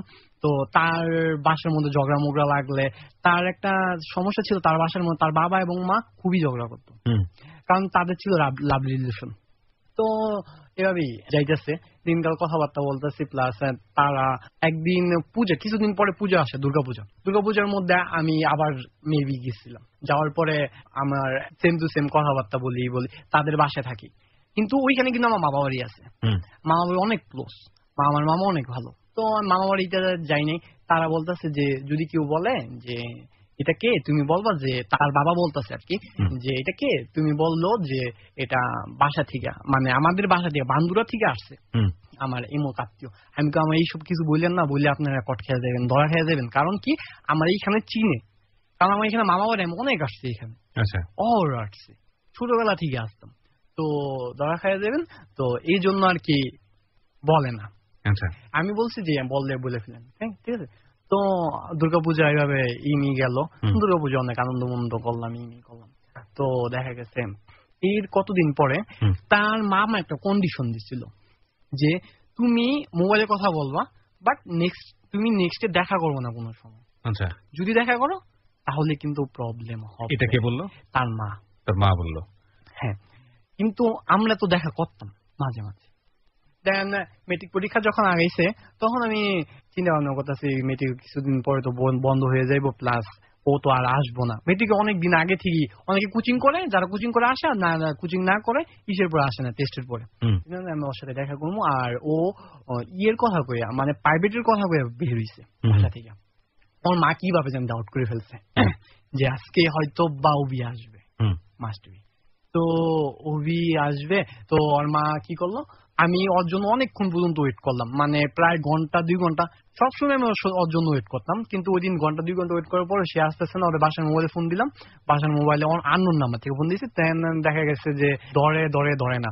ওর মায়ের দশে কি হয়েছে কে, আমি কথা না বলে কেটে দিয়েছি। তারপর কতক্ষণ পরে আমি চলে গেছি, যে আমি আর থাক, অনেকক্ষণ লেট করছে, ও মনে আইবো না, সমস্যা হয়েছে বাসায়। আমি চলে গেছি, এয়ারপোর্টে পর্যন্ত আগে গেছি। দেন ও আমার ফোন দিছে, তুমি কই? আমি বললাম আমি এয়ারপোর্টে এসে পড়ছি। আমি তো আসছি। তুমি আসছো? আচ্ছা ঠিক আছে, তুমি থাকো তাহলে ওই জায়গায়, দাঁড়ায় থাকো, আমি আসতেছি। আমি ব্যাক করে আসতেছিলাম, আমি আর ও যখন একসাথে হয়েছি তখন ওর মা আবার দেখে ফেলছে আমাদের দুজন। আমারে বলছে তোমায় বলছি তুমি দেখা করবা না, ই করবা না, তুমি দেখা কেন বললা? আমি কই সরি, ভুল হয়ে গেছে, খুব দেখতে মন চাইতেছিল, কতদিন পরে তো ইমি হয়ে যাবো, দেন আমি তো দেখতে পারবো না। কয় বেশি বুঝো, হ্যাঁ তোমারে কইছি দেখা না করতে, কথা বলতে দরকার, আমাদের মোবাইল থেকে তুমি কথা বলো না, দেখা করে কি দরকার? আমি বললাম দেখা করছি কি হয়েছে, সমস্যা কি, আমরা তো আর কোনো জায়গায় ঘুরতে যাইনি, ই করি না, জাস্ট এইখানে দেখা করি আর চলে যাই। আর তারপরে বলো তুমি বেশি কথা বলো, তুমি এক্ষুনি আমার সাথে চলো এই আমাদের বাসায়। তো রিস্কার মধ্যে আমার তুললো। আমি চিন্তা করতেছি আমি কি এখন যাবো গা নাকি থাকবো। আমি এখন যদি চলে যাই ওরে নিয়ে মারবো কিংবা ওরে নিয়ে উল্টা পাল্টা বুঝাইবো। আমি কই যাক কপালে যাইব, আগে রিস্কে উঠি। বাসায় নিয়ে গেল। তারপরে ওইখানে বললাম না নিয়ে যাচ্ছে বাসায়। হ্যাঁ বাসায় নিয়ে গেছে। বাসায় নিয়ে যাওয়ার পরে দেন আমার ওইখানে মামা বাড়ি আছে, মামারে ফোন দিল যে এরকম এখন ব্যাপার, তোমরা এখানে চলে আসো, বাসায় মোবাইল নাম্বার দাও। আমারে বলতেছে, আমি বলি না দিব না, আমার মারে জানাবো। আমি বলতেছি না দিব না। তারপরে তার মারে বললো যে মার কাছে ফোন দিচ্ছে, মার কাছে ফোন দিয়ে বলতেছে আপনার এই ছেলে তো আমার মেয়ের সাথে প্রেম করতেছে, এতদিন যাবত রিলেশন, এটা সেটা। তো মা তো আকাশ থেকে পড়ছে, কি আমার ছেলে রিলেশন করতেছে আর আমি জানি না, এটা কিভাবে হয়? ঠিক আছে, তো তাদের মাঝখানে সেই ঝগড়া মোবাইলে, শ্রাবন্তী দিয়ে অনেক মারা মারছে, ফাস্টুস চটকানা, স্কেলদা বাড়ি আপনার সামনে, আমার সামনে। আমি ধরতে পারতেছি না, কিছু করতে পারতেছি না, রুম লাগাই লইছি ওই রুমে নিয়ে। তারপরে বলতেছে তার আমার দিদার ওরে মারেন কে, ওরে মারেন। আমি বলতেছি ওরে মারেন না, কি হয়েছে, সমস্যা কি? তো কয় তোমার মা উল্টা পাল্টা কথা বলে, এটা। আমি কই আপনি ঠাস করে কথা বলছেন, উল্টা পাল্টা বলবো না, একটু বুঝাই বলতে লাগে, কিংবা তাদেরকে বলতেন, আমার যে গার্জেন নিয়ে আসছেন তাদেরকে বলতেন, তাদেরকে বুঝাই বলতেন, তাদের মাধ্যমে বলেন। আপনি ঠাস করে ফোন দেবো এই কথা বলা শুরু করে দিয়েছে। আমার মাও তো গরম, আপনি যেরকম গরম আমার মাও গরম। ঠিক আছে, তখন সে কথাবার্তা বলতেছে, বলা শেষ, দেন আমার স্কেল নিয়েছে, আমার এখন মারবো। যা মারছি পর মারবো। আচ্ছা ঠিক আছে মারেন। তো ফার্স্ট আমি দুই তিন স্কেল বাড়ি দিছে। তো বাড়ি দেওয়ার পর মামা ধরছে, দিদা ধরছে, কিন্তু স্কেল মজা বেশি হয়েছে, বাড়ি খায় ব্যথা পাই না, স্কেল গেছে ভাই না। ওইখান থেকে চলে আসছি, ওইখান থেকে আমাদের ব্রেকআপ হয়ে গেল। ব্রেকআপ হয়ে গেল মানে ব্রেকআপ মানে ওইখান থেকে রিলেশনটা ব্রেকআপ। মানে এটাকে আপনি কবুল করে নিলেন যে আমার রিলেশনশিপ ব্রেকআপে? হ্যাঁ, আমি মানে হালকা পাতলা, কিন্তু আমি বললাম না যে ওর বান্ধবীর সাথে ভালো রিলেশন ছিল। তো এটা কি ওই পক্ষ থেকেই ব্রেকআপ হলো নাকি আপনার জায়গা থেকে আপনি মেনে নিলেন যেটা ব্রেকআপ? ওই পক্ষ থেকেই ব্রেকআপ। শ্রাবন্তী বললো যে আমি তোমার সঙ্গে সম্পর্কটা ভেঙে দিলাম? না, এরকম কিছু বলে না। ওইখান থেকে আমরা চলে আসছি পরে ওর মোবাইল তো নিয়ে গেছে, যে মোবাইল আমি গিফট করছি। ওর মা আমাদের সাথে কোনো যোগাযোগ নাই, আমি ফোন দিলে তো ফোন ধরবই না, উল্টা পাল্টা কমেন্ট। তারপরে মেয়েটা ও তো আমার ফোন দেয়ই না, মেট্রিক পরীক্ষা গেছে, এইভাবেই মেট্রিক পরীক্ষায় গেল, 2 মাস চলে গেছে। তারপরে অনেকদিন পরে আমার একদিন ফোন দিল, ফোন দিয়া বলতেছে, আমি বলতেছি এতদিন পরে আমার মনে পড়লো। দেন সে বলতেছে যে হ্যাঁ এতদিন পরে মনে পড়তো না, কারণ হলো যে আমার মা বললে যে আমি বলি এখনো কথা বলি, এখনো তোমার সাথে কথা বলেন। দেন সন্দেহ করে, যেহেতু তার মা বলতেছে সন্দেহ করে, সো সে বলতেছে যেহেতু সন্দেহ করে, তো আমি এখনই তোমার সাথে সন্দেহ করে, সেই জন্য আমি কথা বলবো এখন কথা বলবো এবং কন্টিনিউ। মানে যেটা হচ্ছে যে মা যেহেতু সন্দেহ করে, কথা না বলার পরও যেহেতু সন্দেহ করে, সুতরাং কথাই বলি, সমস্যাটা কোথায়? হ্যাঁ, তাই তো আমি ওরে বললাম যে এখন যে কথা বলবা ঠিক আছে, তো এখন কি পরবর্তীতে আমার ছেড়ে যাবে নাকি? বলে না ছেড়ে যাবো না। আচ্ছা ঠিক আছে, ওকে ফাইন। দেন এভাবেই আমাদের কন্টিনিউ কথা, ও কলেজেও ভর্তি হয়, আমাদের সাথে কথা বলতে থাকে।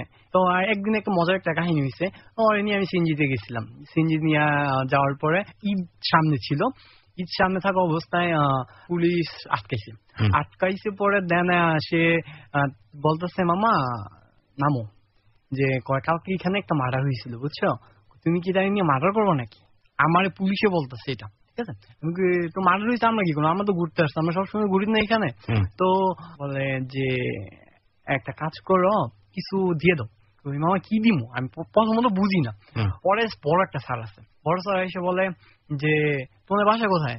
আমি বললাম এই তো এইখানে টঙ্গী। কিছুর জন্য আসছো? ঘুরতে আসছি। কে এটা? আমার এটা মামাতো বোন। মানে এটা কি শ্রাবন্তীকে নিয়ে? হ্যাঁ, শ্রাবন্তীকে নিয়ে। সমস্যা হলো রাতের বেলা? এটা রাত্রের বেলা না, দিনের বেলা, সর্বোচ্চ 12টা বাজে। আচ্ছা, তারপর 12টা বাজে। তো আমরা বলে মামাতো বোন বাসা থেকে জানে সবাই? আমি হ্যাঁ জানে। বলে ফোন দাও। আমি কি মোবাইল নাম্বার তো নাই। তো সাইডে আইও। ওই সাইড মানে কি কয় ফোন দাও, নাহলে এখন ই ডাক দিব যে কন্ট্রোল রুমে ফোন করতেছে, এখনই ফোর্স পাঠায়। আমি একটু ভয় পেয়ে গেলাম, কন্ট্রোল রুমে পাঠাবি মানে হাতে একটা ছিল হ্যাঁ, ওইটা নিয়ে আমি একটু ভয় পেলাম। আহেন সাইডে, আমি তার এখন অফার দিলাম, আহেন সাইডে, কয় 1000 টাকা দেবো। কত আছে ফার্স্ট টাইম আমার জিগে, কই বেশি নাই, আছে মন 600-700। আমার একটা ছোটবেলা থেকে খুবই খারাপ অভ্যাস, হ্যাঁ খারাপ অভ্যাস, আমি 4 পকেটে, আমার যদি 4টা পকেট থাকে, আমি 3 পকেটে মাস্ট বি টাকা থাকবি সবসময়। কারণ এক পকেটে হারাই গেলে এক পকেট, এক পকেট হারাই গেলে এক পকেট। তো এক পকেটে আমি টান দিলাম, দেন কপাল ভালো 500 টাকা পাই দিচ্ছে। 500 টাকা আর ছিল 200 টাকা। আমি কই মামা দেখুন আমার কাছে 700 টাকা আছে, এখন আমি কি করবো, আপনি যদি দিয়া দেই 200 টাকা নিয়ে যান গা, আমি সিএনজি ভাড়া দিব 200 টাকা, আবার সিএনজি যাইতে লাগবো। কয় সিএনজি ভাড়া দিবি 150, আমি করে দিতেছি, তুই আমার 500 টাকা নোটটা দে, না এখনই কিন্তু ফোন দিব। আমি কই ফোন দিবেন, আমি ভয় পেয়ে দিতেছি। তো ই কইরা দিলাম, তাহলে 500 টাকা দিলাম। সে বলে দিল সিএনজি ভাড়া তুমি 150 টাকা নিবে। সে সিএনজি 150 টাকা নিল, আমার অন্য পকেটের টাকাই আছে, কোনো সমস্যা নেই। তো চিন্তা ভাবনা করলাম, ওইখানে গোললাম গালাম, আবার নেক্সট টাইম ওই পথ দিয়ে গেলাম, কিন্তু আমরা গেলাম সিএনজি দিয়া, কারণ আমার পকেটে টাকা আছে, আমার কোনো সমস্যা নেই। তো কন্টিনিউ এইভাবে আমাদের রিলেশন, মানে রিলেশনের মধ্যে মানে মানুষের হয় না যে ঝগড়া এটা সেটা, আমাদের ওইরকম কোনো ঝগড়া লাগতো না। টুকটাক টুকি মানুষের ঝগড়া লাগে না, এমন কোনো ঝগড়া ছিল না। মানে খুবই রিলেশন খুবই ভালো ছিল, খুবই স্ট্রং ছিল রিলেশন। আর মোটামুটি তার আমি মোটামুটি অনেক প্রেমে বয়ে যাই, তখনই আমি ফিল করি যে হ্যাঁ আমি এখন লাভ করি ওরে ছাড়া মনে আমি বাঁচবো না। আমি যদি নেক্সট যদি প্রেম করে বিয়ে করে আমি ওরই করবো, উইদাউট তো মনে হয় না আমার লাইফে আর কেউ আসতে পারবো। দেখা গেছে যে ওর মা প্লাসি কেউই জানে না, যখন জানে না তো আমারে এইভাবেই আমরা ঘোরাফেরার মধ্যে, ওর বান্ধবী শারমিন ও অনেক হেল্প করতো, প্লাস রাত্রি আছে, তারপরে মাধবী আছে, তার সবাই আমার অনেক ভালো জানতো, অনেক হেল্প করতো। আর তারপরে কতদিন পরে দেখা গেছে যে তার মাঝখানে আমি ওর 2টা মোবাইল গিফট করছি, 2টা মোবাইল ও ধরা খাইছে। ওই মোবাইল দিলেই দেখা গেছে ও ধরা খাই ফেলে, দেখা গেছে ওর মায়ের বুঝা ফেলে না, ওর বা ভাই বুঝা ফেলে, আর কি কাহিনী কি, মোবাইল দিলেই ভয় মানে ধরা খাওয়া জায়গা, তো সমস্যা। তো এভাবে কন্টিনিউ চলতেছে। তো আমার কতদিন পরে বলে যে এই মধ্যে ওর অনেক সম্বন্ধ দেখতে আসছে, সম্বন্ধ দেখতে আসার পরে দেন বলতেছে যে আমার তো মনে হয় দেখতেছে তো এক খোকন নামের এক ছেলে, তো ও ভালো, মানে মোটামুটি 2-3 বার দেখা মানে দেখতে আসছে পরে দেন বলতেছে যে তার সাথে মনে হয় আমার কিছু করতে পারে। আর ও কি বুঝি না, মানে শ্রাবন্তী বলতেছে যে ও কোন ছেলে আমি বুঝি না, আমার এই কিল্লিকে বারবার দেখতে হইবে, ও বলতেছে। ঠিক আছে, আমার দুনিয়াতে কি নাই যে মেয়ে নাই আমার বাদে অন্য কেউ, তারে আমি বলি হ্যাঁ তাহলে একটা কাজ করো, ভালো সম্বন্ধ যেহেতু ভালো দেখে বিয়ে হয়ে যাও, এই ধরনের কথা বলেন আমি বলি। আর আমি বলতে গেলে কি আমি মোটামুটি 100% না, মোটামুটি আমি হাত দেখতে পারি, মানে আমি এগুলো নেট থেকে, তারপরে মনে করেন জি সিনেমা অনেকখান থেকে আমি শিখছি। তো তার জন্য আমি সবসময় ভগবানের কাছে প্রে করতাম, যে তার আমি বলতাম যে দেখো তুমি আমার ভগবানের বলতাম যে তুমি আমার ওরা যাতে ভালো থাকে, ও যাতে হ্যাপি থাকে, ও যাতে রাজকন্যার মতন থাকে, এমন একটা জায়গায় বিয়ে দিও, আর সমস্যা নাই। আমি করতাম। তো আমার খুবই খারাপ লাগতো, মাঝে মাঝে আমি ওরে বলতাম যে শ্রাবন্তী দেখো আমার কেমন যেন মনে হয় তুমি আমার সাথে রিলেশন করলে তোমার অনেক কষ্ট হবে, আমার বুঝাতো। তো ও বলতো না না না, আমি ওর এইভাবে বুঝাইতাম যে তুমি রানিং বাসের মধ্যে উঠছো, তুমি মানে ব্রেক ছাড়া বাসের মধ্যে উঠছো, যে কোনো সময় অ্যাক্সিডেন্ট করতে পারে, তো তুমি নাইমে যাও, বুঝার চেষ্টা করো। ও বলতো না না না না, আচ্ছা ঠিক আছে। তো দেখা যাইতেছে যে খোকন দেখতে আসছে, কতদিন পরে আবার দেখতে আসার পরে দেন বিয়ে বলতো আমার শ্রাবন্তী ফোন দিছে, বলতেছে যে আমার দেখতে আসছে, তুমি কি বলো। ওই দিন আমার মায়ের বুক ছিল, প্লাস অনেক জায়গা থেকে বকামুকা খাইছিলাম, মনটা খারাপ আছে, আমাকে দেখতে আসছে। তো সমস্যা কি, তুই আমার মামার সাথে কথা বলতে পারবা। আমি বলছি মানে ও আমার পরের দিন মনে মামার সাথে দেখা বল, আমি বলছি না আমি পারবো না, আমি তো কাজ আছে, আমি পরে দেখা করবো এক সময়। তো না করছি, তারা কি করছে, ওর মাও কিন্তু জানে বিষয়টা, যে লাস্ট সুযোগ দে, ঠিক আছে। দেন বলার পরে বলার পরে দেন বললো যে তারা ওই খুকুনদের বাড়ির ছেলেদের ইনভাইট করলো। ইনভাইট করার পরে আমি কি করলাম, পরের দিন আমি চিন্তা ভাবনা করলাম থাক আমি এখন যাই। আমি পরের দিন ফোন দিলাম, ফোন দিয়ে বললাম যে সামন্তি আমি তো তোমার মামার সাথে দেখা কয় আর দেখা করতে লাগবো না, কে তোমার ওই দিন ফোন দিয়ে আমি কইলাম না, কালকে ফোন দিয়ে কইলাম না, তুমি না করলা কি লিগা? আমি হক হয়ে দিছি। হক হয়ে দিছো মানে কি? কয় আমি যে ওরা দেখতে আসবো, আমার পছন্দ করছে আমি বলছিলাম না, তো আমি হক হয়ে দিছি। হক হয়ে দিছো মানে? আমি আচ্ছা ঠিক আছে আমি তোমার মামার সাথে কথা বলে। কয় আমার মামা খুবই রাগি, পারলে পড়ায়ও না পারলে বা। আচ্ছা ঠিক আছে। তো আমার ছোট ভাইয়ের সাথে আমার খুবই ভালো সম্পর্ক ছিল, তো ছোট ভাই ফোন দিলাম, ফোন দিয়ে বললাম যে ভাইয়া তুমি কই আছো, এদিকে আসো। তো আসছে, ওর মামার সাথে আমার মিট করাইলো। মিট করে রেস্টুরেন্টে বসলাম, তার মামা বুঝলাম মামা দেখেন আমি এরকম পর্যায়ে মানে এরকম। তখন একটা বিষয় আছে, তখন ডেস্টিনি ক্লোজ হয়ে যায়, ডেস্টিনি অবস্থা একবারে শেষ। অবস্থা একবার শেষ হয়ে যায়, তখন আমি বললাম যে মামা এরকম বিষয়, আমি তো ওরে অনেক লাভ করবো, আমার অনেক লাভ করে, এটা এক্সেট্রা বুঝলাম। ওর মামা মোটামুটি অনেকটা কনভিন্স হয়ে যায়, কারণ তার মামা ছিল শিক্ষিত, কারণ শিক্ষিত মানুষকে বোঝানো যায় খুবই তাড়াতাড়ি। তাদের যদি নলেজ দেওয়া যায় তারা বুঝে, আর অন্যরা যতই বুঝবো না। আর ওর মা ছিল ভালোর ভালো খারাপের খারাপ। আপনার সাথে যদি ভালো হয়, দুনিয়ার সব মানুষ খারাপ বলুক, সে তো ভালো জানে আপনি ভালো। মামারে ম্যানেজ করলাম, ম্যানেজ করার পরে তার মামা বলল যে এটা যে সে আসছে, কথাবার্তা বলছে, ভালো লাগছে, এটা সেটা। তো কি বলো? তার মা বলতেছে যে আমি রাজি না, তার তো বলছিলাম। তারপরে আমি অনেক পাগলামো করতেছিলাম ওই সময়, যে দেখেন আপনি কি সমস্যা কি, মানে সমস্যা কি? তার সাথে আমি মানে তাদের বাসায় ঢুকে গেছি। তার বললো তুমি যদি 2 দিনের ভিতরে তোমার মারে রাজি করে নিয়ে আসতে পারো, তাহলে আমার মেয়ে তোমার কাছে তুলে দেবো, আর উইদাউট তুলে দেবো না। কে বললো এটা? তার মা। তার মা কি বললো এটা আবার বলেন?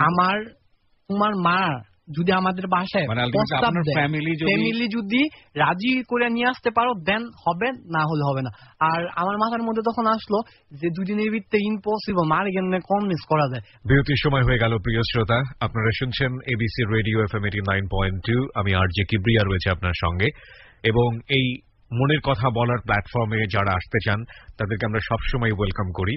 যারা এখানে আসতে চান জীবনের কথাগুলো বলার জন্য, জীবনের বিভিন্ন ঘটনায় যা হয়তো কোনোদিন কাউকে বলা হয়নি সে কথাগুলো এখানে মন খুলে বলতে চান, এবং এটা এমন একটি প্ল্যাটফর্ম যেটা সবাইকে জায়গা করে দেয়, ধনী গরিব জাতি ধর্ম বর্ণ নির্বিশেষে সবার জন্য এই জায়গাটি হচ্ছে হ্যালো 8920। এবং এখানে যারা আসতে চান তারা আমাদেরকে ফোন করবেন। আমাদের ফোন নাম্বারটি হচ্ছে 09613892892। আমি আবারও বলছি 09613892892। আরেকটি বিশেষ অ্যানাউন্সমেন্ট করছি আমরা, সেটা হচ্ছে আগামী বুধবার থেকে হ্যালো 8920 প্রচারিত হবে রাত 11টায়। আমি আরো একবার বলছি, আগামী বুধবার থেকে ক্লোজ আপ প্রেজেন্স হ্যালো 8920 প্রচারিত হবে রাত 11টায়। এবং সবাই নিশ্চয়ই জানেন আমার একটি নতুন অনুষ্ঠান শুরু হয়েছে প্রতি শনিবার বিকেল 3টার খবরের পর। অনুষ্ঠানটির নাম হচ্ছে জননী। আমরা প্রিয় শ্রোতা এই পর্যায়ে ছোট্ট আরেকটা বিরতি নেব, বিরতির পর ফিরে আসবো ঠিক রাত 1টায়। Close up presence hello 8920। Close up, the closer the better. সময় রাত 1টা। প্রিয় শ্রোতা যারা শুনছেন ক্লোজ আপ প্রেজেন্স হ্যালো 8920, আরো একবার মনে করিয়ে দিচ্ছি, ক্লোজ আপ প্রেজেন্স হ্যালো 8920 আগামী বুধবার থেকে প্রচারিত হবে রাত 11টায়। 11টার খবর রয়েছে 3 মিনিটের জন্য, তারপর পরই শুরু হয়ে যাবে close up presence hello 8920। Lakh lakh জনতার অনুরোধে, অ্যাডভাইসে আমরা আমাদের এই অনুষ্ঠানের সময়সূচি পরিবর্তন করতে বাধ্য হয়েছি। আগামী বুধবার রাত 11টা থেকে শুনবেন আপনারা ক্লোজ আপ প্রেজেন্স হ্যালো 8920। এবং শুধুমাত্র হ্যালো 8920 না, রাত 12টা থেকে রাতের বেলা যতগুলো অনুষ্ঠান আছে সবগুলো এখন থেকে আপনারা শুনতে পাবেন রাত 11টায়। আমাদের সঙ্গে রয়েছে অভিজিৎ। আমরা কথা না বাড়িয়ে আবার অভিজিতের কাছে ফিরছি। অভিজিৎ, আমরা যেখানটায় ছিলাম তারপর আমার বললো যে তোমার মায়ের 2 দিন নিয়ে আসো, 2 দিনের ভিতরে নিয়ে আসলাম। আমার মাথার মধ্যে চিন্তা হলো 2 দিনের ভিতরে কেউ নিয়ে আসো, আমার মা জানেই না বিষয়টা, আমি কেউ নিয়ে আসবো। তো মারে বললাম, ফোন দিলাম, মাই মনে ব্যাপার, আমি তো ওই মেয়েটারে, যে মেয়েটা বলছিল মেয়েটারে বিয়ে ঠিক হয়ে যাচ্ছে, আমার তোমার লাগবো।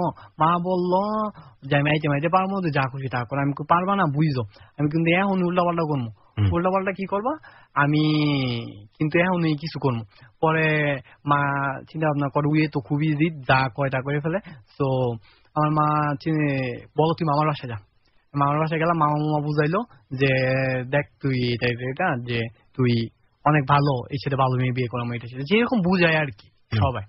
তো আমার মাথার মধ্যে ছিল না আমারই লাগবো, আর মায়ের দুদিনের ভিতরে নিয়ে চলে লাগবো। কিভাবে নিয়ে যাবো, আমার কাছে অনেকগুলো ঘুমের ওষুধ ছিল। আচ্ছা, মানে যেভাবে হোক মাকে ব্ল্যাকমেইল করবেন। ডাইরেক্ট ব্ল্যাকমেইল, ইমোশনালি ব্ল্যাকমেইল, কিছু করার নেই।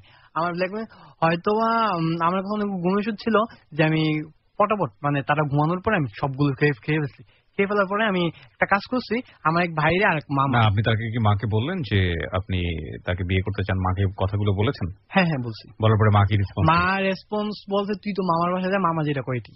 আর মামা আমার উল্টা পাল্টা বোঝাইতেছে। আমি কোন উল্টা পাল্টা কি বোঝাচ্ছে? উল্টা পাল্টা মানে সে বোঝায় তার লাইফ স্টোরি প্লাস আপনাকে ম্যানেজ করার চেষ্টা করছে যে মেয়ের সঙ্গে সম্পর্ক যাওয়াটা উচিত হবে না। এই মামাটা কি সেই মামা যাকে ডেকে নিয়ে আসছিল ওনাদের বাসায়? না না না, এটা আমার মেজু মামা, এটা আপন মামা দিয়া ভর্তি। আচ্ছা, আরেকটা বিষয় একটু বলেন, আপনি শুধু মাকে বললেন, বাবা তখন কোথায়? বাবা বাসে, বাবা এইসব ব্যাপারে ইন্টারফেয়ার করে না। কেন করে না? এইসব ব্যাপারে ইন্টারফেয়ার করে না কারণ হলো আপনার মাই সবকিছু, আমি সবকিছু মার কাছে বলি আর মাই সবকিছু। আপনি পরিবারের একটা মাত্র ছেলে, আপনার বাবার একমাত্র আদরের সন্তান, কিন্তু বাবা ইন্টারফেয়ার করে না, আমি ঠিক বুঝলাম না। মানে কেন ইন্টারফেয়ার করবে না? মানে বাবা বলতে গেলে কি, বাবা কোনো বিষয় কোনো সাবজেক্টই আসবো না, মানে কোনো সাবজেক্টই। ও যদি বিয়ে করে কোনো সমস্যা নেই, ওকে ফাইন। ও যদি বিয়ে না করে ওকে ফাইন, কোনো সমস্যা নেই। কিন্তু ইন্টারফেয়ার করতো না কোনো বিষয়ে? না না। অদ্ভুত। ঠিক আছে, ফ্যামিলি কেমিস্ট্রি আসলে প্রত্যেকের ফ্যামিলি তার নিজ নিজ জায়গা থেকে এক এক রকমের, সুতরাং এটাকে নিয়ে খুব বেশি কোয়েশ্চেন করার বোধহয় কোনো সুযোগ নেই। আপনি যেটা বলছিলেন যে মা যেটা বললো মামাকে ম্যানেজ করার জন্য, মামা সামহাউ অন্য কিছু বোঝাচ্ছিল, তো এরপরে আপনি বাসায় এসে ঘুমের স্লিপিং পিল খেলেন। কেন খেলেন স্লিপিং পিল? স্লিপিং পিল খেলাম কারণ হলো যে আমি তো চিন্তা ভাবনা করতেছি যে আমি বাঁচবো কনফার্ম, কারণ আমি স্লিপিং পিল খেয়েছি অনেকগুলো, 20টার মতন, বাঁচা সম্ভব না। কিন্তু আমার মাথার মধ্যে ছিল আমি দুজনের লক করে রাখছি। এক হলো আমার যে আমার ফার্স্ট টাইম কন্টিনিউ ফার্স্টে রিলেশন করাই দিছিল ওই মামাটা, রনি মামা। আরেকজন হলো আমার ভাই, যে ভাই ফার্স্টে করে দিচ্ছে। ও দুইজনের লক করছি যে আমি কিন্তু অনেক কষ্ট দিচ্ছি, আর কষ্ট দিব না, শেষ, লাস্ট বিদায়। মানে যতখানি বোঝানোর দরকার, মানে এটা বুঝাইছেন এই কারণে যাতে আপনি ট্যাবলেটটা খেয়ে ফেলার পরে ওরা আপনাকে যে কোনো ভাবে হোক সেভ করে। আর এটা খেয়ে ফেললে আপনার মা অনেক দুর্বল হয়ে যাবে, যেভাবে হোক আপনাকে বিয়ে দিয়ে দিবে। তো এটাই ছিল আপনার মূল উদ্দেশ্য? হ্যাঁ, মূল উদ্দেশ্য। ঠিক আছে, তা খেলেন, তারপর? খাওয়ার পরে এখন কি করবো, আমার মোবাইলে কন্টিনিউ ফোন দিতেছে। আমি ছিলাম হলো মামার বাসায় কল্যাণপুরে। তো তাদের মধ্যে একটা ছিল, আমার মোবাইল কেউই ধরে না, রিসিভ করে না। আমার মামার মোবাইল বন্ধ, মামার মোবাইল কন্টিনিউ সবাই ট্রাই করে যাচ্ছে, মামার মোবাইল পাইতেছে না, মামির মোবাইল বন্ধ, সবার মোবাইল বন্ধ, আমার মোবাইলে কেউ ধরে না। ফোন তো বাজতেছি, রিং তো বাজতেছি, কেউ ধরে না। তো এক সময় মামা প্রায় রাত্র 2টা নাকি 3টা বাজে, 3টা মনে বাজে মেবি, আমার মামা রনি মামা ফোন দিছে এই মামার মোবাইলে, দেখেন তো ওবি ঠিক আছে নাকি না। কি লিগা আগে দেখতে গেছি, দেখেন আমার ডাকে খবর নাই, ই করে খবর নাই, কয় নাই ও তো খবর কোনই নাই, মনে ঘুমে ওষুধ খেয়েছে, মাস্ট বি। আচ্ছা, আর 3টা বাজে মোবাইল চার্জে দিছে জন্য আমার আর কি বুঝতে পারলো না, ওই দিন আমি শেষ আসলাম। আচ্ছা, দেন মামা কি করলো, 5তলা থেকে আমার গাড়ি করে নিয়ে নিচে নামলো, নামা সিএনজি দিয়া করলো। দেন ওইখান থেকে আমি বাসে নিয়ে আসলো। অসুস্থ ছিলাম নবীনগর নিয়ে আসতে। আমি তারে বললাম যে আমার মা তো এখন রাজি। মারে বললাম যে করবো না, সমস্যা নেই, আবার ঘুম একবার সেন বাঁচছি, আর এবার তো বাঁচার কোনো চান্স নাই। মা তখন রাজি হয়ে গেছে? হ্যাঁ, মা তো রাজি হইবে, কারণ লাইফ রিস্ক তুলে ফেলছে, রাজি হইব না কি। তো দেন মা রাজি হয়েছে। রাজি হওয়ার পরে আমি বলছি, তারা বলতেছে না আর হবে না, 3-4 দিন সময় পার হয়ে গেছে, আর হবে না। আমি কে বলছি? এটা শ্রাবন্তীর ফ্যামিলি বলছে? শ্রাবন্তী ফ্যামিলি বলতেছে যে 3-4 দিন পার হয়ে গেছে, আর হবে না। আমি কি কেন হবে না? আমি বললাম আমি তো ঘুমের ওষুধ খাইছি, আমি তো সুস্থ হইতে 2-3 দিন সময় লাগবে, কারণ আমি তো 2 দিন ঘুমাই পার করে ফেলছি। তো এক সময় দেখা গেছে যে এখন কি করবো, এখন কোন ছেলের সাথে বিয়ে ঠিক হয়েছে, খোকন যে ছেলেটা বারবার আসতো, হ্যাঁ ছেলেটা তো সম্বন্ধ দিয়ে আসছে। আচ্ছা, না খোকন ভাইয়ের সাথে বিয়ে ঠিক হয়েছে, ঠিক আছে খোকন ভাইয়ের বাসায় যাবো এবার, দেখে আসবো ও কি করে। টোটালি নিউজ লাগালাম কোথায় বাড়ি, সাবার এমন এমন জায়গা, এমন এমন তো আমি গেলাম, বাসায় চলে গেলাম। যাওয়ার পর তার ব্যাপারে সবকিছু ইনফরমেশন নিলাম। সে আগে যুবক করছে, মোটামুটি টাকা পয়সা মার খেয়েছে, কিন্তু বর্তমানে ভালো পজিশনে আছে। কিন্তু তার ফ্যামিলির বলছি, তার নামে একটা কেসও করছে ওই ব্যাকগ্রাউন্ড খারাপের জন্য। তার ফ্যামিলি মানে কার ফ্যামিলিকে বলেছেন? শ্রাবন্তী ফ্যামিলিকে জানালেন যে এরকম একটা ছেলের সঙ্গে, এরকম একটা ছেলের সাথে আপনি বিয়ে দিতেছেন, যে এরকম করছে, এরকম একটা মেয়ের জন্য কেস পর্যন্ত খাইছে। দেন আমি তার বুঝাইলাম, ঠিক আছে, তার ফ্যামিলির বুঝাইলাম। পরে যখন বুঝাইছি তখন মোটামুটি নেগেটিভ। তারপরে আবার ছেলে ফোন দিয়েছে, ছেলে ফোন দিয়ে আবার পজিটিভ করে ফেলছে। আচ্ছা, আবার পজিটিভ করে ফেলছে। তো এখন আমি কি করবো? এখন তো আমার মাথার মধ্যে কোনো কাজ করতেছে না। এখন আমি ওদের বাসায় চলে গেলাম, বাসায় আবার যাইতেছি, কিন্তু বাসায় চলে যাওয়ার পরে ওর মায় বলতেছে যে আবার আসছো কি লিগা, 2 দিন পরে আমার মেয়ের বিয়ে, তুমি বারবার ডিস্টার্ব করবো নাকি? বুঝছো? আমি কই এখন কি, এখন আমি অনেক আকুতি মিমুতি যাকে বলে করা শুরু করলাম। শ্রাবন্তী কান্ত আছে, কোনো লাভ নাই। প্লাস আমি থেরও দিলাম এমন, আমার সাথে বিয়ে দিবেন না, কোনো প্রবলেম না, আমি কোনো না কোনো অঘটন ঘটাই দিব। কারণ আমি নিজে যেহেতু মরতে পারি, কাউরে মারতে পারবো এমন কোনো কথা নাই। আপনার কি বলে শ্রাবন্তীর বাইরেও আমি মেরে ফেলতে পারি, অস্বাভাবিক কিছু না, আমার দ্বারা সব সম্ভব এখন। মানে আমার মেন্টালিটি হয়ে গেছে অন্যরকম তখন। তারপরে আমি বাসায় চলে আসছি। তারা মানে কি বাসায় পাঠায় দেয় যে উল্টা পাল্টা করে এটা সেটা। মানে ওদের বাড়িতে গিয়ে আপনি থ্রেট দিয়ে আসছেন? বাড়িতে যাই থ্রেট দিয়ে আসছি যে ছোট ভাইরে মেরে ফেলবেন। হ্যাঁ, আমি যে কোনো কিছু করে ফেলতাম। আমার মাথা কোনো, আপনি আমার মারবেন, মারে ফেলেন, আপনি আমার কি মারবেন, আমি নিজেই মরে যাবো, দেখবেন আমি মরলে আপনার ফেসে দেবেন। এরকম উল্টা পাল্টা জিনিস করছেন নাকি? হ্যাঁ, উল্টা পাল্টা জিনিস করতেছে। তো আমার অনেক বুঝে শুনে ইমি দিয়ে, তো আমার কি করলো, ওদিকে স্থানীয় যারা আছে বুঝে মুঝে, আমার মামা আছে বুঝে মুঝে বাসায় আমার এদিকে নবীনগর। দেন আমি চলে গেলাম নবীনগর। দেন যখন আমি চলে গেলাম, আমার তো শ্রাবন্তী কথাবার্তা বলে না, আর কোনো যোগাযোগ নাই। ওই ছেলের সাথে দিব্যি কথাবার্তা বলতেছে, এই করতেছে, না আমার অনেক খারাপ লাগতেছে। 2 দিন টানা কথা বলার পরে পরের দিন আমার বলে ঠিক আছে আমি আসবো তোমার লাগে। শ্রাবন্তী রাজি হয়ে গেছে। আপনি কি চাচ্ছিলেন শ্রাবন্তীকে ওর বাড়ি থেকে বের করে নিয়ে এসে বিয়ে করা? হ্যাঁ হ্যাঁ হ্যাঁ, পরের দিন চলে আসবো, চলে আসছে। আচ্ছা, চলে আসে না অবশ্য, বিকাল শিডিউল দিছিল আমার 12টায়, ও আসছে 4টায়, অনেকক্ষণ ওয়েটিং করাইছে। আমি ওর মোবাইলে ফোনও দিতে পারি না, যদি উল্টাপাল্টা কিছু হয়, যদি না আসে, এই জন্য আমি ওর মোবাইলে ফোনও দিতে পারি না। দেন ও চলে আসছে। চলে আসার পরে আমরা ফার্স্টে গেলাম ইয়েতে, আমার এক ফ্রেন্ড ছিল নারায়ণগঞ্জে, ঠিক আছে, আমার ও নিয়ে গেল। না, আমি একটু জানতে চাই যে যেহেতু আপনি তাকে বাসা থেকে বের হয়ে আসতে বলছেন, তার মানে আপনার এটা নিশ্চয়ই সেট করা ছিল, কোথায় বিয়ে করবেন, কোথায় থাকবেন, কি করবেন না করবেন? না না, আমাদের কোনো কিছু সেট করা ছিল না, কারণ আমার পকেটে ছিল তখন মনে হয় 2,500 টাকা। 2,500 টাকাতে আমি কোনো কিছু সেট করতে পারবো না। তো আমি একটা ফ্রেন্ডে ফোন দিলাম। তাহলে ওকে বাড়ি থেকে বেরোতে বলছেন কেন? আমি জানি যে আমার ফ্রেন্ড কিছু না কিছু করবো, আর যদি একবার যদি বাসা থেকে বের করতে পারি, তাহলে তো আমাদের বিয়ে দিবে, মাস্ট বি। কারণ একটা মেয়ে যদি বাসা থেকে বের হয়ে যায়, ফ্যামিলিকে মানবো নাকি, ওই ছেলেকে বিয়ে করবো নাকি, মাথার মধ্যে ছিল এটা। ওকে, সো যে কারণেই হোক, ওকে নিয়ে এসে বিয়ে করে ফেলার পরে যা হবার হবে, এরকম দেন খুবই অ্যামেচার ডিসিশন। বাট তারপরেও প্রেমের ক্ষেত্রে মানে এগুলো অহরহই হয়, কিন্তু রেজাল্ট থাকে সবকিছুরই। মানে যে ঘটনাই ঘটনা কেন, কজের পরে সেটা একটা ইফেক্ট থাকে। যাই হোক, আমরা এখন কজে আছি, সেটার ইফেক্টটা কি হয় সেটা আমরা পরবর্তীতে জানবো। হ্যাঁ বলুন, তারপর আসলো সে আপনার সঙ্গে? দেন চলে আসলো। দেন আমরা আমাদের বিয়ে শাদী টুকটাক ভাবে হলো। দেন আমাদের বিয়ে শাদীটা কিভাবে হলো, কোথায় করলেন? বিয়ে শাদী বলতে গেলে এভাবেই বিয়ে হয়েছে, জাস্ট লুক দেখানো। আমাদের কোথায় গেলেন আপনারা বিয়ে? আমরা মাধবদীতে গেলাম। মাধবদীতে এক ফ্রেন্ডে আরেক ফ্রেন্ডের বাসায় নিয়ে গেল, ওরা হাজবেন্ড ওয়াইফ। তো ওদের বাসার মধ্যে দেখা গেছে আপনার আগুন, তারপরে ইমি দিয়ে 7 পাকে ঘুরাইছে, ওদিকে সিঁদুর মিদুর পরাইছে। পুরোহিত ছিল কোনো বিয়েতে? পুরোহিত বলেও আমার ফ্রেন্ডই ছিল পুরোহিত। ঠিক আছে, মানে আপনাদের হিন্দু ধর্মে এটা করা যায়, নিয়ম অনুযায়ী বিয়ে হয়? হ্যাঁ হয়। আচ্ছা ঠিক আছে। পুরোহিত ও নিজেই, মানে আসলেও পুরোহিত, ঠিক আছে। তো এভাবে ও হালকা পাতা মন্ত্র বললো, দেন হয়ে গেল। হ্যাঁ, তাও আমার দুজনে এক রুমে দিল। তো আমার রুমে দিয়ে মজার বিষয় হয়েছে যে আপনারা কোনো রেজিস্ট্রি করলেন না? আপনাদের বিয়েতে রেজিস্ট্রি নাই? হ্যাঁ, পরবর্তীতে আসতেছে। আচ্ছা ঠিক আছে, বলেন তারপর। দেন আমাদের এক রুমে দিয়েছে। এক রুমে দেওয়ার পরে মজার বিষয় হইতেছে যে ও আমারে বলতেছে যে কথাবার্তা বলতেছি। দেন আমি কিছু করতে পারতেছিলাম না, সত্যি কথা বলতে। ও আমার বলতেছিল যে পারো না কিছু, আমি কি না পারি না, আমি তুমি শিখিয়ে দাও, ও পারে না। আমি কাছে তাহলে একটা কাজ করো, জড়া ধরে ঘুমায় থাকো। আমি কাছে ঠিক আছে, এদিকে ঘুমো, তাহলে কি করবো, তা জড়া ধরে ঘুমাই দিচ্ছি। তো ওই দিন রাতে এইভাবে গেল। তো পরের দিন ওদিক থেকে চলে আসলাম অন্য জায়গায়। আমরা একটা বাসা ভাড়া নিলাম নারায়ণগঞ্জের মধ্যে, নারায়ণগঞ্জ বন্দর। একটা কাজ করলাম, একজনে আর কি ওর মামা টাকা দিল আমার 5,000। আমি বললাম যে মামা দেখেন আমার কাছে কোনো টাকা নাই, আমি তো রেজিস্ট্রি করিনি। তো রেজিস্ট্রি যেহেতু করিনি, তারপর আমি কোর্ট ম্যারেজ করলাম নারায়ণগঞ্জ ইয়ের মধ্যে। তো কোর্ট ম্যারেজ যখন করলাম, এদিকে এই যে ঘটনাটা ঘটতেছে 2-3 দিন ধরে, ওর বাড়িতে কি হচ্ছে না হচ্ছে খোঁজ খবর নেয়া কিছুই জানেন না আপনারা? আমরা মোবাইলের মাঝে মাঝে মোবাইল অফ খুলি, আমাদের মোবাইলে অহরহ ফোন আছে, দেন আমরা মোবাইল অফ করে দিই। বন্ধ করে দেন, মানে জানারও চেষ্টা করতেছেন না কি হচ্ছে? হ্যাঁ, না এগুলো জানার চেষ্টা করতেছি না। ও কথা বলি, একটু কথা বলে রেখে দেয়। কার সাথে কথা বলে? মানে ওর ফ্যামিলির সাথে একটু কথা বলে, আমি কথা বলতে দিই, একটু কথা বলতে দিই, দেন রেখে দেয়। ফ্যামিলি জিজ্ঞেস করে না কোথায় তুই, কি অবস্থা? হ্যাঁ, জিজ্ঞাসা করে, আমি বলছি তুমি বলবা আমার নারায়ণগঞ্জ আছে, বলবা কুমিল্লা আছে। কুমিল্লা দ্বারা আবার মানে ওর ফ্যামিলিকে বলে দিয়েছে যে মোটামুটি আপনারা বের হয়ে গেছেন, বাসা থেকে বিয়ে শাদী করেছেন। হ্যাঁ, এগুলো ইনফরমেশন তো ওদিনে দেয়া হয়েছে। আমরা তো যেদিন আসছে ওদিনই বলে দিছি যে আমি আমার সাথে আসছে। চিন্তা করবো না ও কোথায় গেল, কি আসবে বিষয়। ওকে, তারপর যখন ও আমার কাছে আসে, মোটামুটি আমি তো ওর একটা কোয়েশ্চেন করি এটা এরকম যে তুমি কি আমার কাছে আসছো, তুমি কি হ্যাপি?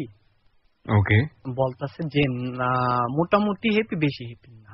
কেন বললো আপনি সেটা জিজ্ঞেস করেননি? হ্যাঁ, বলছি। সে বলতেছে সে এস্টাবলিশড, সে মাসে 1 লাখ টাকা পায়। এই ছেলেটা যে ছেলেটাকে ছেড়ে দিয়েছে, আপনার তখন তো বিবাহিত স্ত্রী শ্রাবন্তী, সে মনে করছে যে ছেলেটিকে সে বিয়ে করে নাই, যার প্রস্তাব এসেছিল বিয়ে করার জন্য, সেই ছেলেটি এত টাকা রোজগার করে, তাকে ছেড়ে দিয়ে সে আপনি কিছুই রোজগার করেন না, ভব ঘুরে তাকে বিয়ে করেছে, এবং সেটার জন্য সে বিয়ে পরবর্তী 1 সপ্তাহের মধ্যে আপনাকে রেসপন্স করছে, সে আনহ্যাপি, তাই তো? ওকে, ফাইন। তারপর তো আমার শুনে প্রচুর খারাপ লাগে। দেন মামা চলে আসছে, মামা চলে আসার পরে মামা এখানে বললো যে আইসা পড়, মুন্সিগঞ্জ আইসা পড়, যেখানে মামা বাড়ি। মুন্সিগঞ্জ চলে গেলাম। মুন্সিগঞ্জ দেন যাওয়ার পরে মাইনা নেওয়ার পরে তাদের ফ্যামিলি থেকে বলল যে আমরা কিছুদিন পরে এখন আপনাদের কাছে মেয়ে দিয়া যায়, কিছুদিন পরে আমরা আনুষ্ঠানিকভাবে বিয়ে শাদী করে তারপরে এই করে নিই মনে। তারা বললো হ্যাঁ ঠিক আছে, আপনারা নিয়ে আসেন। তারপরে মামা নিয়ে গেল তাদের। নিয়ে যাওয়ার পরে কথাবার্তা বইলা দিয়ে আসতো তাদের বাসায় দিয়ে আসা বলে। আর বললো, তার মা বলতেছে ওই দিন রাত্রি, যেদিন দিয়ে আসছে ওই দিন রাত্রি, দেন সে উল্টাপাল্টা কথা বলে। উল্টাপাল্টা মানে আমার সাথে উল্টাপাল্টা কথা। শ্রাবন্তী কোথায় দিয়ে আসছে? তাদের বাসায় দিয়ে আসছি। তাদের বাসায় যখন দিয়ে আসছি, সে আমার সাথে উল্টাপাল্টা কথা বলতেছে, যেরকম কি তুমি আমার একটা শাড়িও কিনা দিলা না, এটাও কিনা দিলা না, উল্টাপাল্টা, মানে একটু নেগেটিভ আমার কাছে। তখন আপনি কিসে পড়েন যখন আপনি বিয়েটা করলেন? ইন্টার কমপ্লিট করছি। ইন্টার কমপ্লিট করে কি পড়াশোনা নতুন কোথাও পড়ছেন তখন, নাকি জাস্ট কমপ্লিট করে বসে আছেন? মানে নাকি লেখাপড়া ছেড়ে দিয়েছেন? লেখাপড়া ছাড়ি নাই, মানে ইন্টার কমপ্লিট করছি জাস্ট ওই সময়। আর মেয়েটা তখন কোথায় পড়ছিল? সে তার ইন্টার চলতেছিল। ওকে, ঠিক আছে। তো মেয়েটা আপনাকে বলছে যে কিছুই দিলেন না, একটা শাড়ি পর্যন্ত কিনে দিলেন না। আসলে কিনে দেননি? সত্যি কিনে নি। মানে ছিল আপনার? হ্যাঁ, সামর্থ্য ছিল, সে তো বলে নাই। সে 3 পিস পরতো always. The point is that, প্রিয় শ্রোতা, বিয়ের পরে কি করতে হয় ওরা আসলেই কেউ জানে না, এবং ওদের বসের ঘরের রাতের বর্ণনা আপনারা শুনেছেন। এবং বিয়ের পরে যে একটা মেয়েকে শাড়ি গিফট করতে হয় বা একটা কিছু কিনে দিতে হয়, সেটারও একটা ব্যাপার থাকে, সেটা ছেলেটা জানে না, ও ন্যাচারালি জানে না, এবং ও ধরে নিচ্ছে যে ও তোমাকে বলেনি, এটা বলার কি আছে, এটা তো বলার কিছু না, এটা দিতে হবে অটোমেটিক্যালি, এবং এটাও জানে না। আর মেয়ের পক্ষ থেকেও ব্যাপারটা এরকমই ছিল যে আসলে সেও অনেক কিছু জানে না, কিন্তু ওরা হুজুকের বসে জিনিসগুলো করে ফেলেছে। ওকে, বলেন। তারপরে কতদিন গেছে, যাওয়ার পরে আবারও এরকম ওইখানে থাকা অবস্থায় ওর মা 3-4 বার আসছে, 3-4 বার ও না বলে দিতেছে। ঠিক আছে, ওর মামা এসে বুঝাইতেছে, না বলে দিতেছে। কাকে না বলছে? আপনাকে? না, ওদেরকে না বলে দিতেছে। কিসের জন্য না বলছে? তাদের সাথে বাসায় যাইবো না, তাদের সাথে বাসায় থাকবো না। আচ্ছা, ঠিক আছে। তারপরে আমরা কি করলাম, তারা বেশি ঘন আসতেছে 2-3 বার একটা বাসার মধ্যে। এটা আপনাদের বাসায় আসছে? আমাদের বাসায় না, মানে মামা বাড়ি, মানে ওদের বাসা আমার মামা বাড়ি সেম তো। আচ্ছা, তো ওই সময়টাতে শ্রাবন্তী কোথায় ছিল? মামার বাড়িতে ছিল? ওই সময় মামার বাড়িতে ছিল। তখন আমরা একটা প্ল্যান করলাম যে আমরা ঘুরতে যাবো, যে আমরা কোনো না কোনো এইখানে আশেপাশে ঘুরতে গেলাম, করলাম, আমরা পরের দিন চলে আসবো। তো পরের দিন বললাম যে পরের দিন যাইতে মনে করো রওনা দিতাম কই, আপনার লোকনাথ বাবা আশ্রম বারোদি। তো বারোদি যাওয়ার সময় তার মারে বললামও না, কারণ সে জানলে আবার গ্যাঞ্জাম করবো। ওই দিন রাত্রে যেদিন ছিল, ওই দিন রাত্রে অনেক লোকজন আইসা আমাদের সার্টিফিকেট বিয়ের কাগজপত্র সবকিছু আতাইছে। দেখে আমি গেছে ওকে ফাইন, ও বিয়ে হয়ে গেছে, মেয়ে আইতে চান, এখন কি করবা। তো এইভাবে কন্টিনিউ 2 থেকে 3 মাস আমরা মামা বাড়িতে থাকলাম। মামা বাড়িতে থাকার পরে দেন ওর বিসিসি পরীক্ষা কাজ হয়েছে পরে, তখন আমি তোর কাজ করি যে ওদের বাসায়। আমার মা বলে একটা যে দেখ তুই বাসায় দিস না, বাসায় দিলে দেখ একবার নেগেটিভ হয়েছে, আবার নেগেটিভ সুযোগ আছে, থাকতে পারে। তো আমি বললাম না সমস্যা নেই, তার মার সাথে আমি ভালো কথা বলি, এখন আগের মতন নাই, তো দিলাম। তখন দেওয়ার পরে ও এভাবেই মানে চলতেছে, আমি কথাবার্তা বলতেছে, আমি যাইতেছি তাদের বাসা যাইতে বললো আমি ক্লিয়ার ভালো লাগতাম, আমি অনায়াসে চলে যেতাম। আমার যদি বলতো রাত্রবেলায় যে কোনো সময় এনি টাইম বললেই চলতাম, চলে যেতাম, এরকম ছিলাম। মানে দেখতে পারে ভালো লাগতো। তো এভাবে যাইতে মনে করেন প্রায় যখন পরীক্ষা কাছাকাছি এসে পড়ে তখন তার সাথে একটা ঝগড়া লাগে আমার। ঝগড়াটা লাগে এই বিষয়ে আমাদের বাসায় যাবে বিয়ের প্রস্তাব নিয়ে। মানে প্রস্তাব বলতে গেলে কি, প্রস্তাব তো সবকিছু রেডি করা, মানে কথাবার্তা বলতে যাবে কে আসবে বিষয়ে কেমনে কি করবেন। তো ওই দিন রাত্রে আমাদের ওদের বাসায় গেলাম আমি। বাসায় যাওয়ার পরে দেন ওর দিদা মানে ওর মারমা যাকে বলে সে আসছে অন্য জায়গা থেকে আর কি, আইসা উল্টা পাল্টা আমাদের কমেন্ট করতেছে যে এটা সেটা তুমি কথাবার্তা বলো, উল্টা পাল্টা কথা বলতেছে। আমার খুব খারাপ লাগে। তো আমার চিন্তা ভাবনা আমি একটা ঝগড়া লাগলো এখন, কারণ আমার ফ্যামিলি নিয়েও কথা বলতেছে, আমার নিয়েও কথা বলতেছে, এখন তো আমি কিছু না ঝগড়া রাখতে পারতেছি না। এখন কি করবো, ওরে আমি যে আগে যাইতাম আমার আর ওরে একসাথে শুইতে দিত, ঠিক আছে, ওই দিন দেয় নাই। প্রিয় শ্রোতা, আমাদেরকে আরো একটা বিরতি নিতে হবে এই পর্যায়ে। আপনারা শুনছেন close up presence hello eight 920। আমি আরজে কিবরিয়া রয়েছে আপনার সঙ্গে। যারা এই অনুষ্ঠানে আসতে চান জীবনের গল্প বলার জন্য ফোন করবেন আমাদেরকে। আমাদের ফোন নাম্বারটি হচ্ছে 09613892892। আরো একবার বলি 09613892892। আরেকটি বিশেষ ঘোষণা, যেটা বারবারই বলছি, আগামী বুধবার থেকে আপনারা হ্যালো ইট 920 শুনতে পাবেন ঠিক রাত 11টায়। এছাড়াও যাহা বলিব সত্য বলিব অনুষ্ঠানটি আগামী রবিবার থেকে প্রচারিত হবে রাত 11টায়। 11টায় 3 মিনিটের একটা সংবাদ থাকে। যারা রেডিও নিয়মিত শোনেন এবিসি রেডিও তারা নিশ্চয়ই জানেন। সংবাদের পরপরই শুরু হয়ে যাবে আপনার এই প্রিয় অনুষ্ঠানগুলো। ওকে, আমরা প্রিয় শ্রোতা এই পর্যায়ে আরো একটা ছোট্ট বিরতি নেব। 4 মিনিট পর আমরা আবারও ফিরে আসছি close up presence hello eight 920-তে। Close up presence hello eight 920। Close up, the closer the better. 4 minute পর আরো একবার স্বাগত জানাচ্ছি close up presence hello eight 920-তে। আমি আরজে কিবরিয়া আপনার সঙ্গে রয়েছি। যারা জীবনের গল্প বলার জন্য ফেসবুকের মাধ্যমে আমার সঙ্গে কমিউনিকেট করতে চান, ফেসবুকের মাধ্যমে স্টোরি জানাতে চান, তারা আমার পেজে এসে ইনবক্সে টেক্সট করলেই হবে। এবং সবার জন্য জানিয়ে রাখছি, হ্যালো ইট 920 নামে কোনো পেজ নেই। শুধুমাত্র হ্যালো ইট 920 ডর কিংবা যাহা বলিব সত্য বলিব এই অনুষ্ঠানগুলো নিয়ে আমার একটি পার্সোনাল পেজ আছে, যে পেজটি ছাড়া আমার আর কোনো ধরনের কোনো পেজের সঙ্গে সংশ্লিষ্টতা নেই। পেজটি হচ্ছে www.facebook.com/kibria.rj। স্পেলিংটা হচ্ছে KEBRIA.RJ। পেজটি আছে আরজে কিবরিয়া নামে। লাইক দিয়ে দেবেন। লাইক দেওয়ার সঙ্গে সঙ্গেই আপনি এই পেজটির মেম্বার হয়ে যাবেন। ওকে, আমরা আবারও ফিরছি আপনার কাছে অভিজিৎ, যেখান থেকে আমরা ছিলাম। তারপর আমি বললাম কেন দিবেন না ডাইরেক্টলি, ওইটা বললো ঠিক হয় নাই। আমার প্ল্যানিং ঝগড়া করবো, বলতেছে দিব না। তো দিবেন না দিতে লাগবো, না থাকবো না।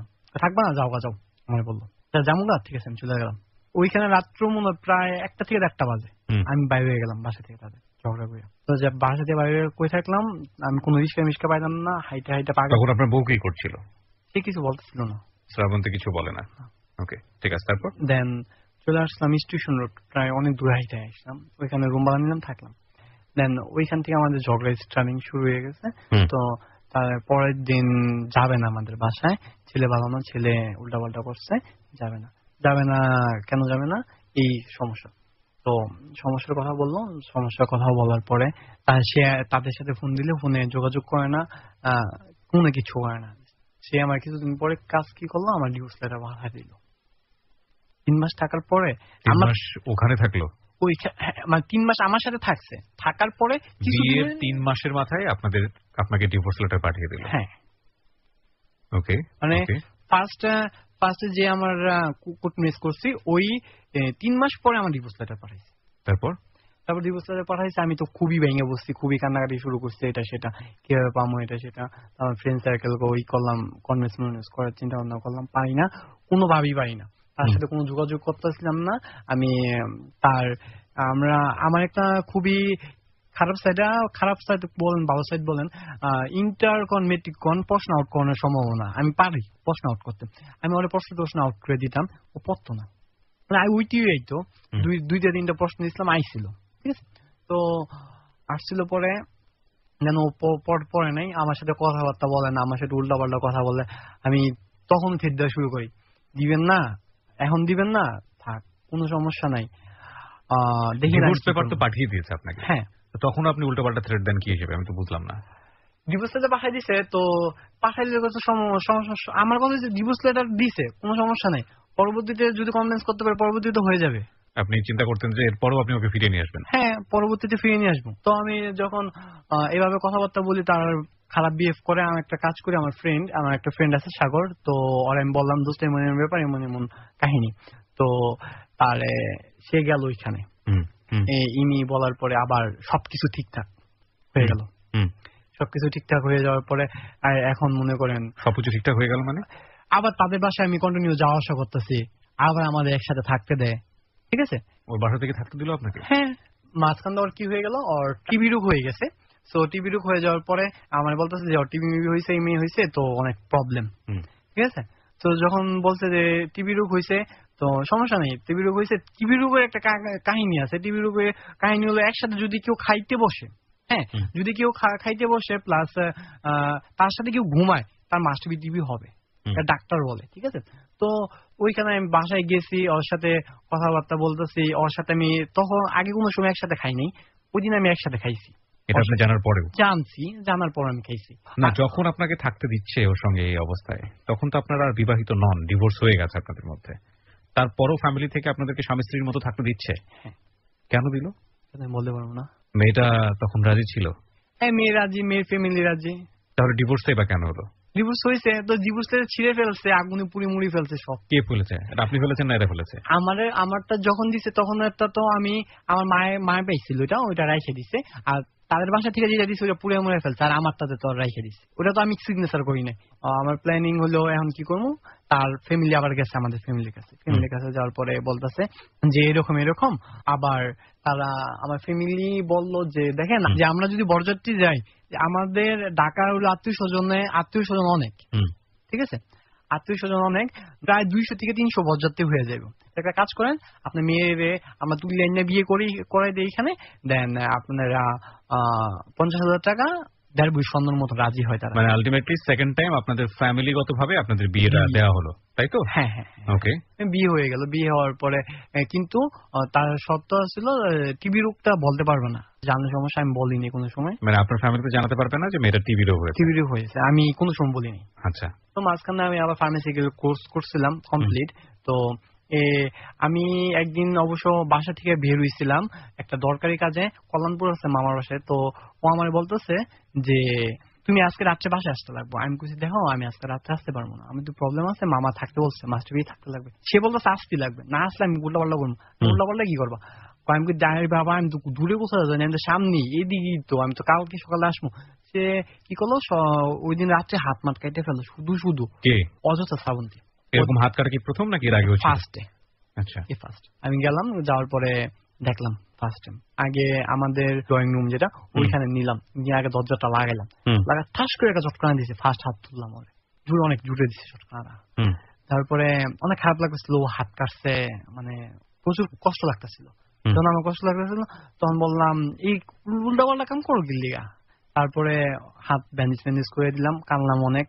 আচ্ছা, তখন কি লেখাপড়া আপনার একেবারে বন্ধ? হ্যাঁ, বন্ধ করে দিই এই বিয়েটা হওয়ার কারণে। হ্যাঁ, দেন এভাবে চলতে থাকে। তখন দেখা যাইতেছে যে আমি মাঝখান দিয়া, আমি বলিনি, যখন ও সেকেন্ড টাইম যখন আমার লাইফ থেকে চুইলা গেছিল, তখন আমি স্মোকিং করা শুরু করছিলাম। আচ্ছা, ঠিক আছে।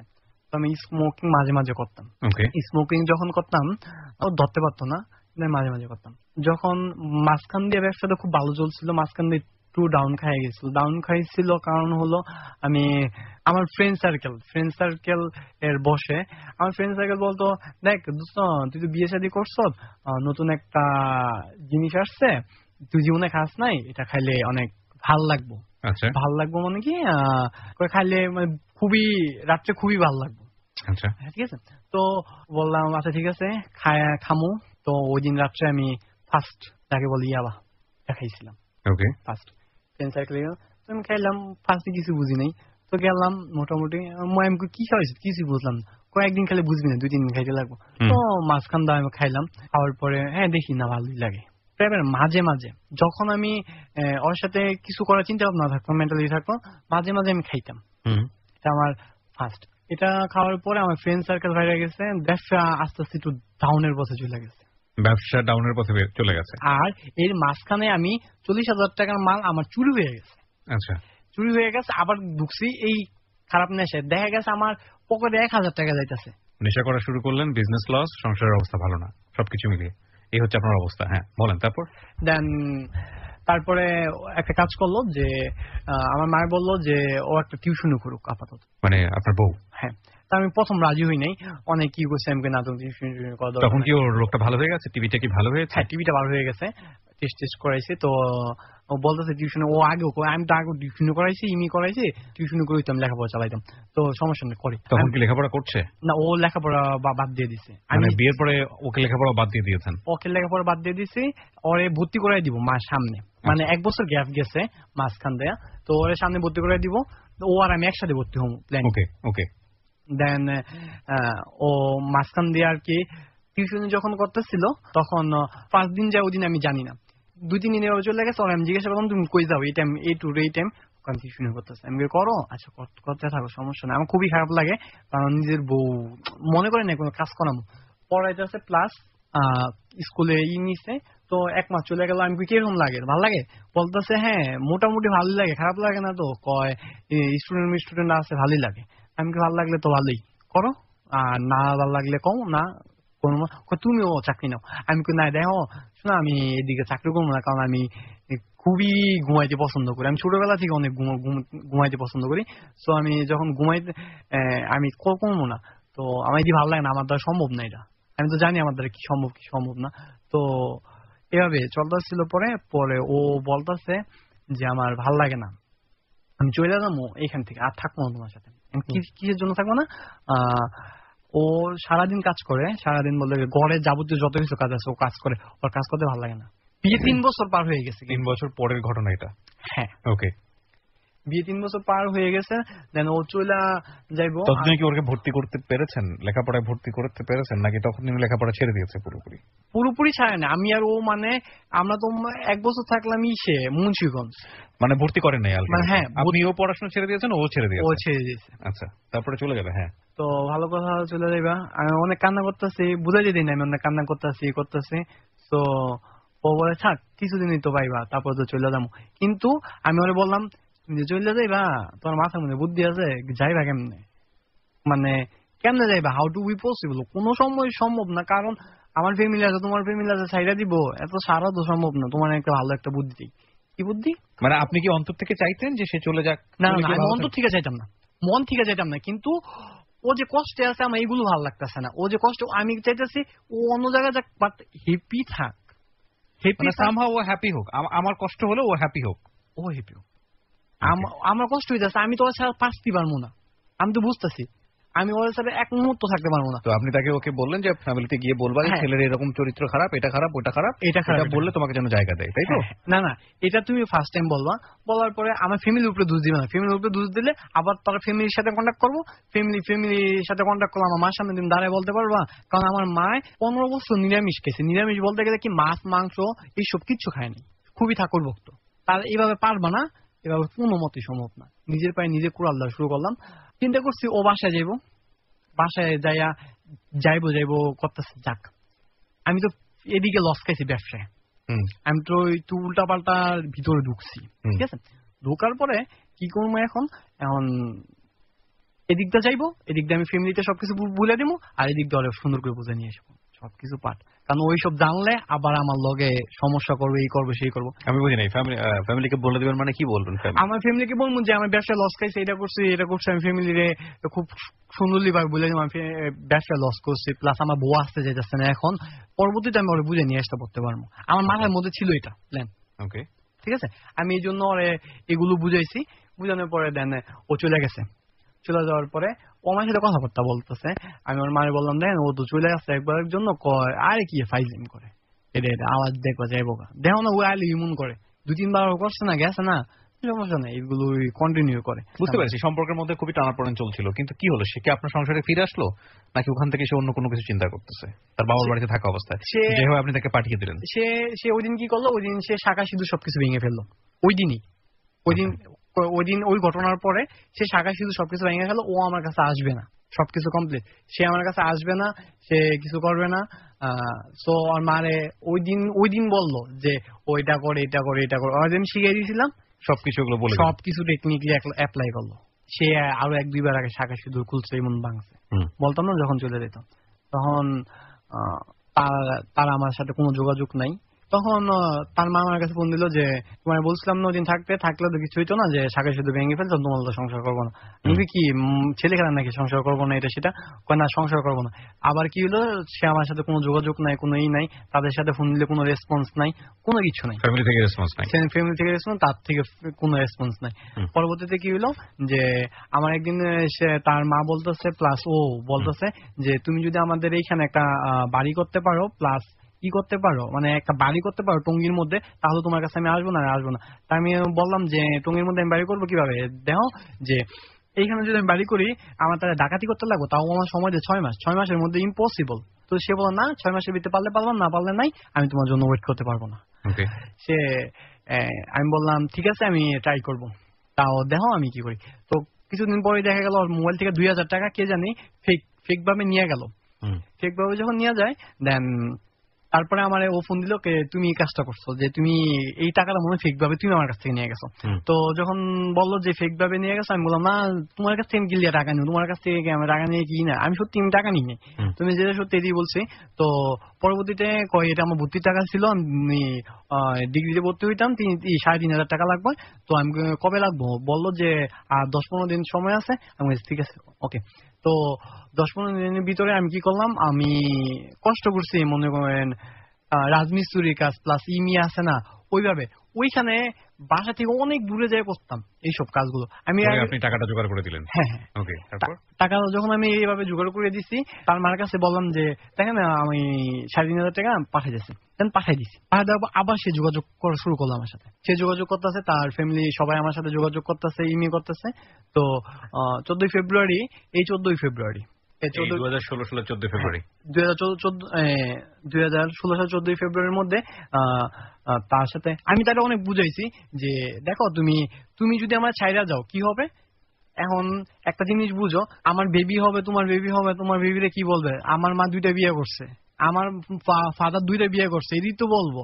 তা সবাই দেখে আমাদের হাসবে, ফান, মানে যেটাই হোক আপনি তাকে আবার ফিরাইতে চাইতেন আপনার লাইফে। ওকে, যাই হোক, তারপর কি হলো? তারপরে দেন এইসব বলতাম। তো বলার পরে সে আমার বলছে যে কথাবার্তা বলতো আমার সাথে আবার কন্টিনিউ টাকা পাঠানোর পরে। প্রিয় শ্রোতা, আমরা এই জায়গাটায় ছোট্ট আরেকটা বিরতি নেব। বিরতির সময় হয়ে গেল 5 মিনিটের বিরতি, এবং আজকের এই অনুষ্ঠানের শেষবারের মতো বিরতি। বিরতির পর আমরা আবারও ফিরে আসছি ক্লোজ আপ প্রেজেন্স হ্যালো 8920-তে। Close up presence hello 8920, close up, the closer the better. রাত অনেক গভীর হয়েছে, যারা আমার সঙ্গে জেগে আছেন আর যে কিবরিয়া তাদের সঙ্গে আছে অভিজিৎ, তার জীবনের গল্প নিয়ে। আমরা কথা না বাড়িয়ে অভিজিতের কাছেই ফিরতে চাই। সবার আগে মনে করিয়ে দিচ্ছি আরো একবার, আগামী বুধবার থেকে আপনারা হ্যালো 8920 শুনতে পাবেন রাত 11টায়। শুধু হ্যালো 8920 না, আগামী রবিবার থেকে যাহা বলিব সত্য বলিব প্রচারিত হবে রাত 11টায়, অর্থাৎ রাত 12টার যত অনুষ্ঠান ছিল এবিসি রেডিওর জনপ্রিয় সব অনুষ্ঠানগুলোই এখন থেকে প্রচারিত হবে রাত 11টার খবরের পরপর, অর্থাৎ 11:04 থেকে 5 মিনিটের শুরু হবে অনুষ্ঠানগুলো। আশা করছি এই সময়সূচির সাথে আপনারা সবাই মানিয়ে নেবেন, কারণ আপনাদের অনুরোধেই এই সময়সূচি আমরা করেছি। ওকে, আমরা অভিজিতের কাছে আবারও ফিরছি। অভিজিৎ, কনভিন্স করার পরে সে কনভিন্স হইছে, আমি করি তোমাদের বাসায় আমার মন যেতেছে আসি। সে বলতেছে হ্যাঁ আসো, সমস্যা নেই। আমি তোমার মায়ের বলছো, মারে হালকা পাতলা জানাইছি, 15 তুমি বলো আমার ছোট ভাইরে। ঠিক আছে আমি 15 বলতেছি, 15 বলছি। 15 বলার পরে সে আসছে, আমি তাদের বাসায় গেছি, তাদের বাসায় মা দেখছে, তার মা দেখে কি ভালো রিড করে না খারাপ রিড করে না, তুমি হঠাৎ আসছো, আমার মেয়ে শাখা সিঁদুর কতদিন পরে শাখা সিঁদুর মানে মেবি মাস খানিক, আচ্ছা তারপর মাস 2 মাস। হ্যাঁ 14 তারিখে গেলাম, দেন ফোন নিয়ে গেছে অবশ্যই। ওইখান থেকে কথাবার্তা বলার পরে আপনার একসাথে থাকলাম 2 দিন, থাকার পরে আমি চলে আসবো যেদিন চলে আসবো, তাই বলতে তার মানে বলতেছি ও আমার সাথে সামনে পর্যন্ত যাক। আইসা হ্যাঁ সবসময় যেখান পর্যন্ত আগায় দেয় ওইখানে পর্যন্ত, না ওইখানে পর্যন্ত আগায় দেওয়া যাবে না, তুমি চলে যাও, এবার হাত থাকতে তো আমার সাথে কানতেছে, কান্না বলতেছে তোমার এত করে তারপর তুমি করো না, মানে এত ভাবে তোমারে অপমান করে তুমি তারপরও আসো। আমার খারাপ লাগছে, আমি পরে চলে গেছি এখান থেকে। চলে যাওয়ার পরে আমার মন জেনে গিয়ে টানটাছে ও ফোন দিব, বলবো আমার নিয়ে যাও। তো যেমন চিন্তা ভাবনা সেমন কাজ, সে আমার ফোন দিছে, সে আমার ফোন দিয়ে বলতেছে তুমি আমার নিয়ে যাও। তো তাদের বাসায় গেলাম, তারা বললাম তুমি ব্যাকম্যাক সব গুছাও, তোমার নিয়ে যাবো। তো সে গুছাইতে তার মা এবং বাবা ইয়ে বুঝায় মুঝে আমার অনেক কিছু কনভিন্স করে ফেলতো যে তুমি এখন চাকরি মাকরি করো, ইমি করো, তোমার ব্যবসা তো অবস্থা খারাপ। আমি আচ্ছা ঠিক আছে আমি চাকরি নিতেছি। তো পরবর্তী কনভিন্স করে ওইখানে ওর রেখে দিল। আমি বললাম ওদের বাসায় থাকলে আমার তো কথাবার্তা বলতে দিই, আমার তো আসছি, আমার তো সমস্যা নেই। তারপরে কি করলো যে আমার মার কাছে ওই দিন তার মার ফোন দিল, ফোন দিয়ে বললো যে আপনার ছেলে এখানে আসছে এটা সেটা, তো আপনার বউরে আপনি এসে নিয়ে যান। আমার মায়ের বললো যে দেখো আমি তো আসতে পারবো না, যা যদি যাই আমার ছেলে বাবা যাইবো, আপনি না গেলে আমি বউ দিতাম না। তারপরে এভাবে ওই দিন রাত্রে আমার সাথে মোবাইলে তর্ক বিতর্ক হয়ে গেছে, তোমার মাই বলো, তোমার মায়ের তোমার বৌদি যেমন, তোমার বললো তোমার কোনো যোগাযোগ নাই, কোনো কথাবার্তা নাই, কোনো কিছু কথা দিব না। ওই দিন রাত্রে তার মায় মায় বলতেছে এইসব। আর মেয়ে উল্টা পাল্টা কথা বলতেছে। আরে যে মেয়ে দুপুরবেলা বিকালবেলা কান্না করলো, রাত্রেবেলায় চেঞ্জ, আমি কি অটো চেঞ্জ হয়ে যায় নাকি? পরে ওকে ফাইন, আমি ওইখান থেকে চলে আসলাম। ওর সাথে একটা কমিটমেন্ট করছি ওর ভাইরে আমি ভালো করবো। ওর ভাই কি ধরনের খারাপ কি আসে বিষয় কাজ করলাম, ওর ভাইয়ের সাথে আমি মিশা শুরু করলাম। এরকম আরেকটা রং, ছোট ভাই কিন্তু কলেজে পড়ে, তো ইয়াবা খাইতো আমি জানতাম না। আর ভাইয়ের সাথে আমি ক্লোজ হয়েছি, সবকিছু কত খারাপ ছিল। দিচ্ছেন না হ্যাঁ, ওর আপনার আমি জানি যে ড্রাগ নিয়ে মানুষ সত্যি কথা বলে না, কিন্তু ওর ভাইকে আপনি এইসব ড্রাগ কেন দিচ্ছিলেন? এগুলো তো দেওয়াটা আপনার উচিত হয় নাই। হ্যাঁ, এটা আমার ভুল। এটা আমার হচ্ছে আপনি নিজে পলিউটেড হয়ে গেছেন, তারপর ওর ছোট ভাইকে আপনি এটাকে করার চেষ্টা করেছেন। না আমি ওর ছোট ভাইকে করাই না, ওর ছোট ভাই নেয়, ঠিক আছে। আমি জাস্ট ওরে আমি বুঝাইতেছি তুমি এটা আজকে খাইবা, লাস্ট আমার সাথে খাইবা, এরপরে নেক্সট ডে খাবা। আপনি তাকে দিয়েছেন। তারপরে ওর ওর ও আর কি ওদিন রাত্রে খাইলাম, খাওয়ার পরে ওর ভাই, আমি গাঁজা খাইতাম না কোনো সময়, ওর ভাই গাঁজাও খায়। তো এটা কি জানলো আপনার বউ, জানলো একটা পর্যায়ে যে আপনি ওর ছোট ভাইকে এই ধরনের? হ্যাঁ, একটা পরবর্তীতে ও বাসায় যায় সবকিছু বলে দিচ্ছে, মানে এই ছেলেটা বলে দিয়েছে সবকিছু। যখন ও আমার বাসা থেকে চলে যায়, ও বাসায় সবকিছু বলছে কি বলেন তা আমি জানি না এখনো, কিন্তু কিছুদিন পরেই শুনতেছি ও আমার ডিভোর্স দিয়ে দিব, মানে ডিভোর্স দিয়ে দিচ্ছে অলরেডি। আমার তাদের ফ্যামিলির সাথে কোনো যোগাযোগ নাই, কোনো কিছু নাই। তো কতদিন পরে দেখলাম আমার কাছে ডিভোর্স লেটার আসলো। আমি ওর বার্থডে দিন ফোন দিয়েছিলাম, ওর বার্থডে ছিল এপ্রিলের 10 তারিখ। আমি ওই দিন ফোন দিলাম আমার কাছে টাকা পাঠানোর জন্য, কিছু কিনুক, 1000 টাকা অবশ্য। আমার বললো যে তোমার ডিভোর্স দিয়ে দিয়েছি, টাকা মাকা পাঠানো কি দরকার? আমি তো জানি না আপনি ডিভোর্স কবে দিলেন। হ্যাঁ আজকে দিয়ে, 2 দিনের ভিতরে ডিভোর্স লেটার চলে যাবো। তো যখন আমি জানি যে ডিভোর্স লেটার চলে যাবো, ঠিক আছে ওকে ফাইন, আমি তখন খুবই দোষারোপ করি ভগবানের যে হয়তোবা এটার জন্য এই ক্ষতি। আর আমি চিন্তা ভাবনা করলাম যে হয়তোবা ওর ভাই কিংবা ওর ভাইয়ের সাথে যে ফ্রেন্ড আসছিল ওই দুইটার জন্য একটা লিক করছে কিছু, হয়তোবা এত বড় ডিসিশন নিতে পারে না সে, ঠিক আছে। তো আপনি ড্রাগ নিতেন সেটা আপনার স্ত্রী জানতো, এবং ওর ভাইকেও আপনার সাথে জড়িয়েছেন? না আমার ও জানতো না। প্রথম যেটা হচ্ছে যে আপনি আপনার ওয়াইফকে এগুলো বলেছেন, আপনার ওয়াইফের কানে সামহাউ তার কাছে গিয়েছে যে আপনি এই নেশাগুলো করেন, যে কারণে সে আপনাকে ব্লেমও করেছে, টাকা নিয়ে কি করবো, আর টাকা চুরি করেছে আমার কাছ থেকে, ওরকম কিছু। সম্পর্ক টানাপোড়েনের জায়গায় আপনি করেননি, কিন্তু আপনার ওয়াইফ আপনাকে সন্দেহ করতো। টাকা চুরি করার তো প্রশ্নই আসে না, তার কাছে 500 টাকা হাওলাত নিছি, সেটা তো আপনার জায়গা থেকে আপনি জানেন, কিন্তু আপনার ওয়াইফ তো 2000 টাকার ব্লেম আপনাকে দিয়েছে, দেয়নি? হ্যাঁ, আমার প্রশ্নটা বোঝার চেষ্টা করেন। প্রথম কথা যেটা, সেটা হচ্ছে যে আপনার স্ত্রী মনে করতো টাকাটা আপনি নিয়েছেন, তার মানে আপনাকে সন্দেহ করতো, এবং আপনি যে ড্রাগ নিতে পারেন বা নেন এটা তো সন্দেহ তার মধ্যে ছিল। আপনি সেটা আপনার ছোট ভাইকে নিয়ে এসে আরো পাকাপোক্ত করেছেন। আপনার জায়গা থেকে আপনি যেভাবে বলে গেলেন সেই বলার জায়গাতে যথেষ্ট ত্রুটি আছে, কারণ আপনি অনেক কিছু এসকেপ করেছেন। তো এসকেপের জায়গা থেকে আমি যেটা বুঝি যে সেটা হচ্ছে সম্পর্ক ভাঙার পেছনে শুধুমাত্র একজন না, দুজনেরই কোনো না কোনো ব্যাপার থাকে। আপনি যখন তাকে নিয়ে এসে বিজনেস করছেন বা একটা কাজকর্মের মধ্যে জড়িয়ে গেছেন, সেখানেও আপনি সাকসেস হননি, বিকজ অফ আপনি তখন বন্ধু বান্ধবের সাথে জড়িয়ে গেছেন। সেটা আপনার বয়সের জন্য অনেকখানি দায়ী, সেখানে আপনাকে আসলে দোষ দিয়ে কোনো লাভ নেই। লেখাপড়া ছেড়ে দিয়েছেন, আপনার ফ্যামিলি থেকে তো আপনাকে লেখাপড়া করানোর মতো সামর্থ্য ছিল না? হ্যাঁ, সামর্থ্য ছিল, বলছো ভর্তি হওয়ার জন্য। প্রেমের কারণে লেখাপড়া থেকে সরে গেছেন, ওই মেয়েটার লেখাপড়া থেকেও সরিয়ে নিয়ে এসছেন। তাদেরও তো সামর্থ্য ছিল মেয়েটাকে পড়ানোর, ছিল না? হ্যাঁ। আচ্ছা, আপনি এখন কোনো কিছু পড়েন, পড়াশোনা করেন নাকি পড়াশোনা থেকে বন্ধ? পড়াশোনা বন্ধ, আমি এখন ফুল স্টপ। আচ্ছা, মেয়েটারও ফুল স্টপ। ডিভোর্স লেটার পাঠিয়েছে কবে? ডিভোর্স লেটার পাঠাইছে এপ্রিলের 4 তারিখ। এপ্রিলের 4 তারিখে। এরপরে এখন মেয়েটার সঙ্গে আপনার যোগাযোগ করেন? এখন আমি অনেক চেষ্টা করি, অনেকবার চেষ্টা করি, কিন্তু আমার কোনোভাবে যোগাযোগ করে না। কেমন আছে, কোথায় আছে, কি অবস্থা জানেন? কোনো কিছু জানি না, কোনোভাবে যোগাযোগ করার কোনো সম্ভাবনা নেই। মানুষের কাছ থেকে জানার চেষ্টা করি, কিন্তু আমি কোনোভাবেই পাচ্ছি না। কত বছরের সম্পর্ক আপনাদের এই ফোনের এই সম্পর্ক থেকে? সেই টোটালি আমাদের সম্পর্ক 7-8 বছর রানিং চলতেছে। 7 বছর কমপ্লিট, 8 বছর রানিং। আপনার ফ্যামিলি কি বলে আপনাকে? আমার ফ্যামিলি বলে আসলে এর মাঝখানে আমি আমার ফ্যামিলি নিয়ে গেছিলাম একবার, যখন ডিভোর্স দিয়ে দিছে। না সেটা ঠিক আছে, বুঝতে পারছি, অনেক ঘটনা ঘটেছে, সেটা বিস্তারিত আর জানবো না আপনারা, আমাদের সতের সময়ও নেই, কিন্তু আপনি জাস্ট বলেন আপনার ফ্যামিলিকে আপনার কোনো দোষ খোঁজে, আপনার কোনো দোষ দেয়? আমার ফ্যামিলি? হ্যাঁ, ফ্যামিলি কোনো দোষ দেয় না। আপনি স্টিল ওকে লাভ করেন, ভালোবাসেন? হ্যাঁ, স্টিল লাভ করে। কেন করেন? আর যদি ভালোই বেসে থাকবেন তাহলে আপনি তাকে কাছে রাখতে পারলেন না কেন? নিজের ভুলগুলো বোঝেন? হ্যাঁ, আমি তো অবশ্যই নিজের ভুলগুলো বুঝি, এবং আমি লাভ করি বিধেই আমি আজকে এইখানে আসছি। আর যদি আমি লাভ না করতাম, আমি আজকে এইখানে আসার প্রশ্নই আসতো। কারণ মানুষের কাছে নিজের ত্রুটিগুলো কেউ বলে না, লিস্টে লাভ করি, পাইতে চাই, এই জন্যই আসছি। নাথিং টু সে, প্রিয় শ্রোতা, everything is possible in love. অবশ্যই ওর মতো করে বলেছে, আমাদের জায়গা থেকে আমরা আমাদের মতো করে চিন্তা করব, কিন্তু একটা জিনিস সত্য, সেটা হচ্ছে প্রত্যেকটা সম্পর্কের মধ্যেই টানাপোড়েন একটা অবস্থা থাকে। অনেক শিক্ষিত, অনেক জ্ঞানী, অনেক গুণী মানুষরা সম্পর্ক অনেক সময় লং টার্ম সাস্টেইন করতে পারেন না, এবং অক্ষর জ্ঞানহীন একটা মানুষও সারাটা জীবন একটা মানুষের সঙ্গে কাটিয়ে দেন। সুতরাং আমরা আমাদের জায়গা থেকে হয়তো ওর সম্পর্কটাকে নিয়ে অনেক বেশি কাটাছেড়া করবো, সেটা বড় কথা নয়। বড় কথা হচ্ছে যে সময়টা ওদের জীবনে চলে যাচ্ছে বা গেছে, সেটা কিন্তু অনেক বড় বড় আঁচড় ফেলেছে ওদের ব্যক্তিগত ক্যারিয়ারে, লেখাপড়ার জায়গাটা স্ম্যাশ করে দিয়েছে। দুই পরিবারের পক্ষ থেকে খুব বেশি জোরালো কোনো ভূমিকা ছিল না, আমরা বলবো, সেটা পজিটিভ হোক বা নেগেটিভ হোক এই সম্পর্কের ক্ষেত্রে। যতটা না ওরা বেশি ইনডিসিশনে ভুগেছে, যতটা না বেশি ওরা বেশি সম্পর্কটাকে অনেক বেশি কমপ্লেক্স করে ফেলেছে। হয়তো শ্রাবন্তীর কাছ থেকে যদি আজকে আমরা শুনতাম, তাহলে ওর সম্পর্কে ও কেমন ছিল স্বামী হিসেবে বা বয়ফ্রেন্ড হিসেবে একটা স্বচ্ছ ধারণা পেতাম, সেটা আমরা পেলাম না, একপাক্ষিকভাবে বলা। সুতরাং সেই জায়গাটি থেকে এই যে গল্পটা আপনারা শুনলেন, সেটা যে স্বয়ংসম্পূর্ণ গল্প ওদের জীবনের ক্ষেত্রে, সেটাও আমরা বলতে চাই না।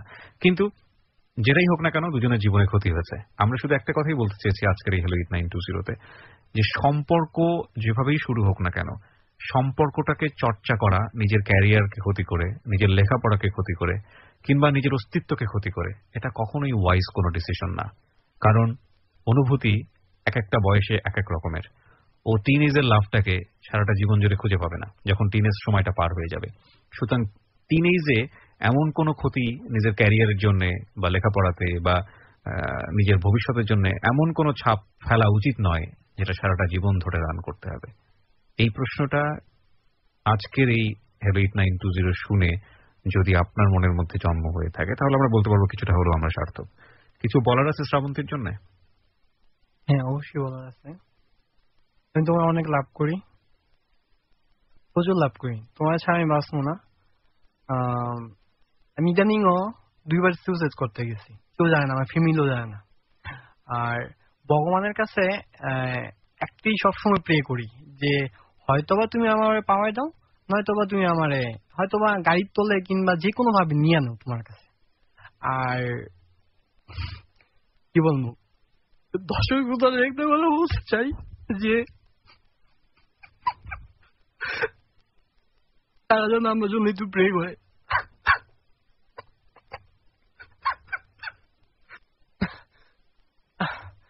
আমি বিশ্বাস করি ভগবান চাইলে কোনো কিছু অসম্ভব না। দর্শক শ্রোতারা হাজার লাখ লাখ শ্রোতা আজকে এই হ্যালো 8920 শুনতেছে, তারা যদি মন থেকে আমার জন্য একবার প্রে করে, আমি শিওর সে আসতে বাধ্য। কারণ ভগবান একবার কবুল করলে